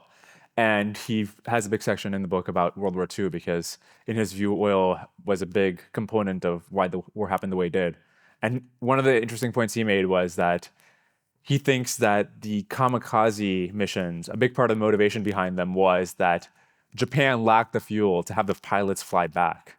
Is that accurate? Oh, it's worse than that. They didn't have the fuel to actually train the pilots. And as we learned in 9/11, sorry to bring it back, it's really much easier to learn how to take off a plane and crash it into something, right? That's what those guys were doing, than it is to teach them how to make safe landings under weird conditions. So the kamikaze was just an act of, it's a guided missile. And it was an act of having very few assets at the end of the war and not enough fuel to fly anyone anywhere. So it's going to be a guided missile into an aircraft carrier or a battleship destroyer or something. One of the things I learned from your book is the overwhelming fraction of deaths on the Japanese side during the war happened after it was known that they were going to lose. I think in the last 14 months, and this is all from your book, at 1.8 million of the total 2.1 million Japanese deaths, that's 85% of the total happened in the last 14 months of the war. And a similar thing is true with Germany, where I think 43% of the deaths happened in the last year of the war. I think like 2.3 million out of the 5.3 million. Walk me through what is going on inside government when the higher level people must know that they're losing, but they're going to make bigger and bigger sacrifices. You're conflating, I think, Western values about what the purpose of the government is. Well, in commonwealth, commonweal is common good. And this notion that governments are about the well-being of individuals. Okay, well, we're not in societies where we're talking about individuals for openers. Certainly not in Japan. Then there's another, well, why the deaths so huge? It's at the end of these wars, you've broken the transportation system that gets produce to hungry mouths, and you've also removed so much manpower literally from the fields. You aren't producing anything, so that you're talking about mass starvation as the result of having done a number of previous years of warfare. And also this mass starvation helps account for why one side gets shattered and quits. And then the thing that ought to give everyone pause is, okay, if Japan's economy was, I don't know, a tenth of ours in World War II, and these are the kind of costs that they could inflict, watch it on getting into wars with countries that you think you're vastly superior to. It may not work out. The costs are horrific. I mean, you're illustrating the problems with this continental order of taking territories. This is how it goes. But sometimes other people visit wars on you, and then you're into their world of hurt. I mean, I think it's like Angela Merkel or Neville Chamberlain back in World War II, who's going, surely these people don't want to do this. It's going to wind up being a bloodbath. Surely they don't want to. So Neville Chamberlain makes the compromise at Munich, thinking, surely this will be it. We'll compromise them and they'll go. Wrong. They're going to come in for the whole thing. Yeah, I still feel like I don't understand the what exact. So there's a couple of options, and maybe the correct answer isn't one of these. But one is that there's just denialism of they genuinely do not understand that they are going to lose the war. Another is that, look, they know they're going to lose, but it's better to, like, they would prefer to just go out dying. Well, they're dead anyway, so who cares? Right? Well, this is the problem with nuclear weapons. Push someone into a large corner and or a tight enough corner. Maybe they think that, well, it's my last day, so guess what? It's going to be your last day too. How much should we question the demand for unconditional surrender, knowing that most of the deaths in World War II happened because, look, if there wasn't an unconditional surrender, maybe we could reach a peace earlier. Most of the deaths could have been spared. Oh, I think by the time those deaths are Japanese deaths for us, we're looking at these things and we've lost a lot of people. And our idea is, hey, we're almost there. And we're not worried about Japanese civilian deaths or Japanese military deaths. We're looking at, these are the people that have killed how many Chinese? And I don't believe China was ever part of Japan. What were they doing there? So then you're asking for tender mercies out of Americans for the Japanese in those days? No. After all that had happened. So yeah, it's ugly by the time you've killed this many people, the kind of bitterness on both sides. Was it a mistake to demilitarize Japan after the war? Because why? a couple of things. So one is, look, they did become an ally afterwards, and if they did have a military, they could have helped us in the Korean War. The outcome might have been different with military help. Yeah, it was the secret part. Yeah, how do you think they were the ones who knew about demining? So we had a big military drawdown after the end of World War II, and the Navy really got cut back because it was going to be all nuclear weapons, and the Air Force was going to deliver, so the Navy didn't get a whole bunch of things that it cared about, including minesweepers. So when the North Koreans are throwing a lot of mines around, it's Japanese that are helping. It was secret. That's why you don't know about it. It's not your fault. It came out in research that's recent. And another thing, when MacArthur does his Incheon landings, it's very tricky because the tides are, I don't know how many feet, it's like 30-foot tides. It's enormous. So you can really get stuck on mud flats if you don't time that right and have to know where you're going. Who are the pilots who bring it all in? It's Japanese. So, and also they've always had a self-defense force, and they have a very competent Navy. It's called a self-defense force, but anybody else would call it a Navy. But that then fits in with what the Constitution says we're supposed to have. So, but why is it a mistake to demilitarize Japan? Another reason is they had a vested interest in making sure the communists don't take over in China, and so they could have provided some amount of support. If the nationalists, it's obvious the nationalists are going to lose. At that point, maybe they would have decided to support the nationalists against the communists. It's too late. They've gutted the nationalist armies. That was a massive strategic error on the and part of it comes from arrogance of don't denigrate the other side.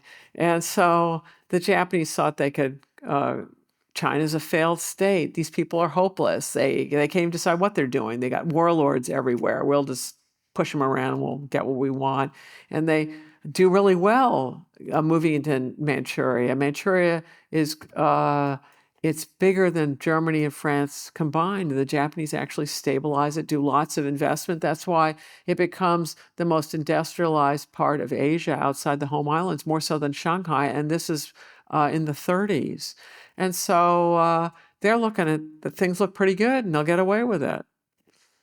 They didn't. Let's say in the couple of decades before the war, if you looked at somebody who's young and ambitious in Japan, and the kind of person who might come to Silicon Valley today if they're in America, what do they want to do? Do they want to join zaibatsus? Do they want to become a general of the military? I have no. This is social history. I just don't. I don't know, and you don't see a lot. Well, yeah, I just truly don't know. It has to do with. There's so much to know in this world that all we can do is know a corner of it. So my corner has been a top down. And actually, if my expertise, I started out with a major field in Russian history and a minor field in Chinese history.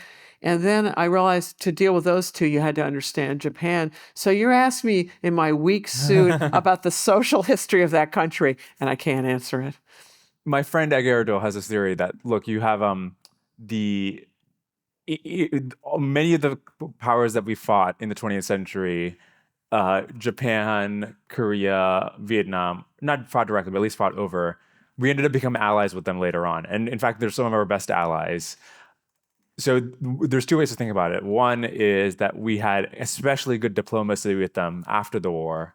The second is that despite having the same interests, despite being in a position where we should naturally have been friends, we basically screwed up the diplomacy beforehand, and we didn't ally ourselves with the peaceful factions within these countries. Basically, it illustrates a failure of diplomacy on our part that the natural allies we weren't.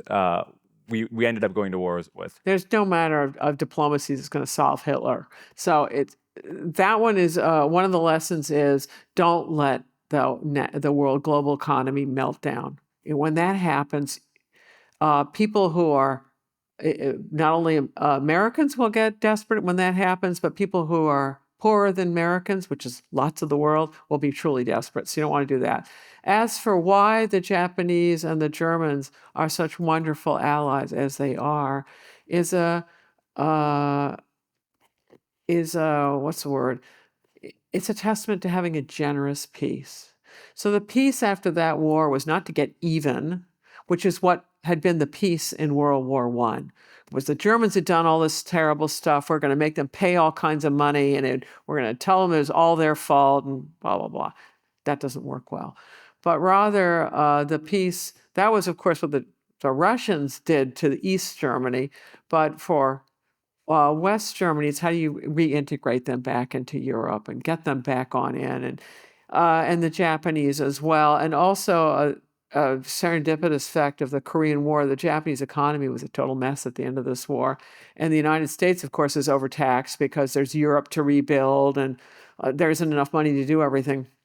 But when the Korean War hits, which is immediately in 1950, tons of the supplies were bought in Japan, and that's why how the Japanese economy initially is restored is through the Korean War and then the Vietnam War, because it's the local place to buy, or more local in the United States to buy a lot of supplies. So that's another piece of why things work out. And then there's also the Germans and Japanese who lived through, you were asking about, what do conscripts think? There are two brilliant generations in Japan's modern history, and one's the Meiji generation, and the other's the post-World War II generation that did this incredible makeover.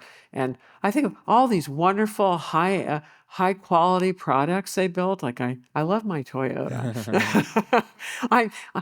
When I rent an American car, I can't find anything. I'm gonna kill everyone as I'm trying to figure out how to adjust something. Whereas Toyota, it's like, and we're good. When you were showing the things we learned from the diary entries of different admirals or generals on the Japanese side, as you were going through the archives and looking at these things, I'm curious if was yours were they writing knowing that they were writing for future historians, or was that actually just a personal record keeping thing, or like what was the motivation behind it? I did not read that stuff in archives. Japanese archives, I was doing strictly diplomatic stuff. The Admiral Ugaki Matame's diary, which is the one thing I cited on these subjects, it was translated, someone ran into it, it was translated into English, and so I just read the whole thing. And then the other stuff, the quotations, I think I was ripping off secondary sources where someone else had done the archival research, and then I pulled those.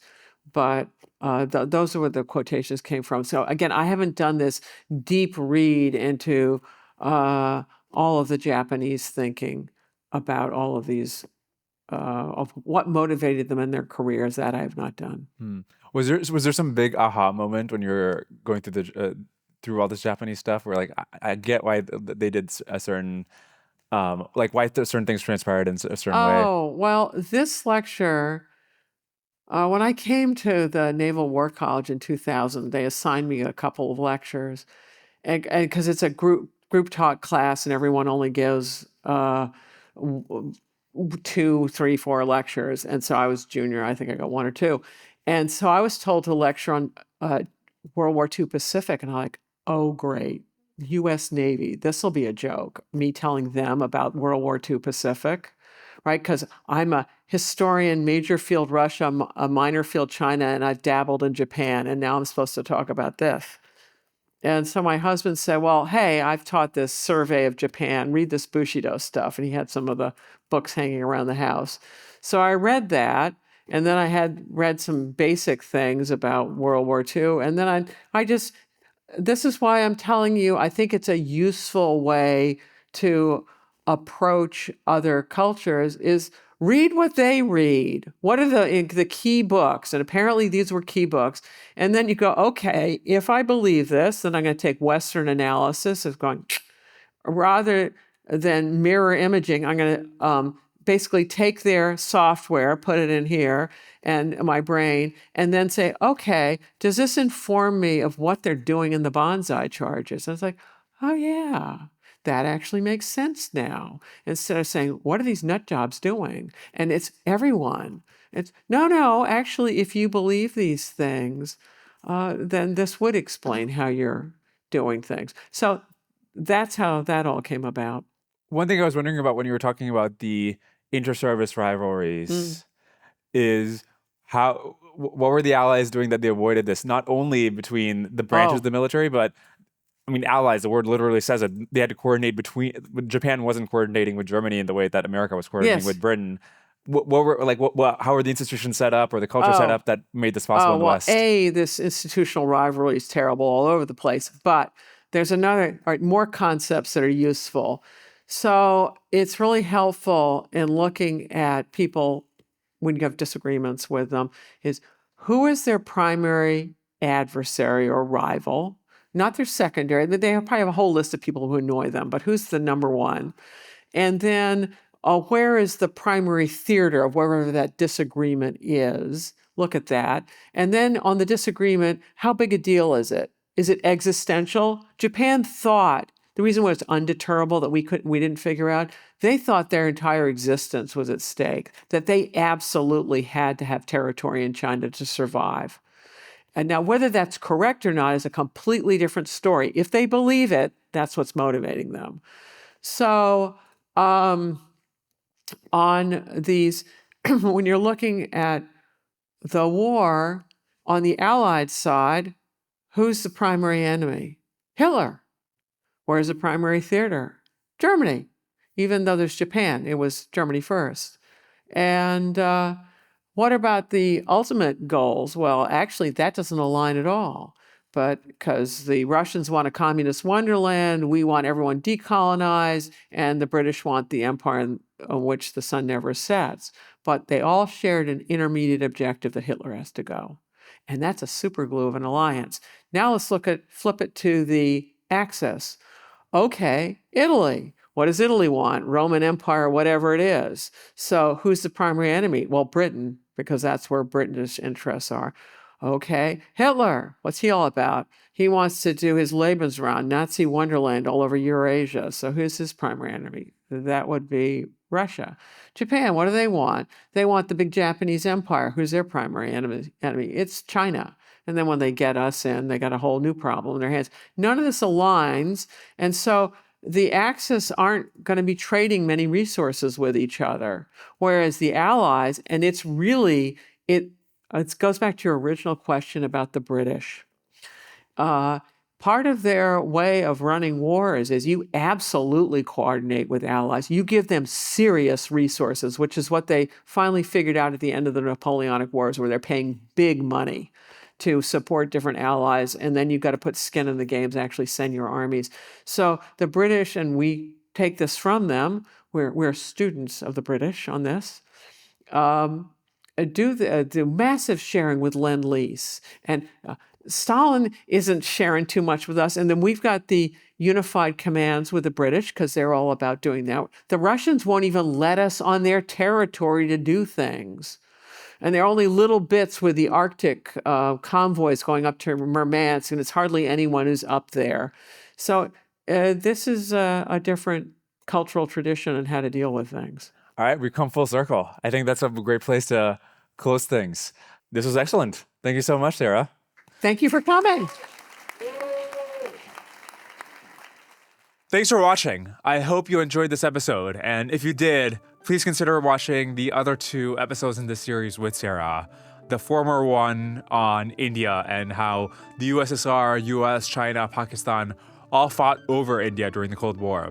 And the next one is about how Mao unified a continent and ultimately caused the greatest catastrophes in human history. If you're interested in sponsoring this podcast, go to dwarkeshpatel.com/advertise to learn more. Otherwise, it's super helpful if you just share it with people who you think might enjoy it. Send it on your group chats, social media, friends. It's all very helpful. All right, I'll see you on the next one. Cheers.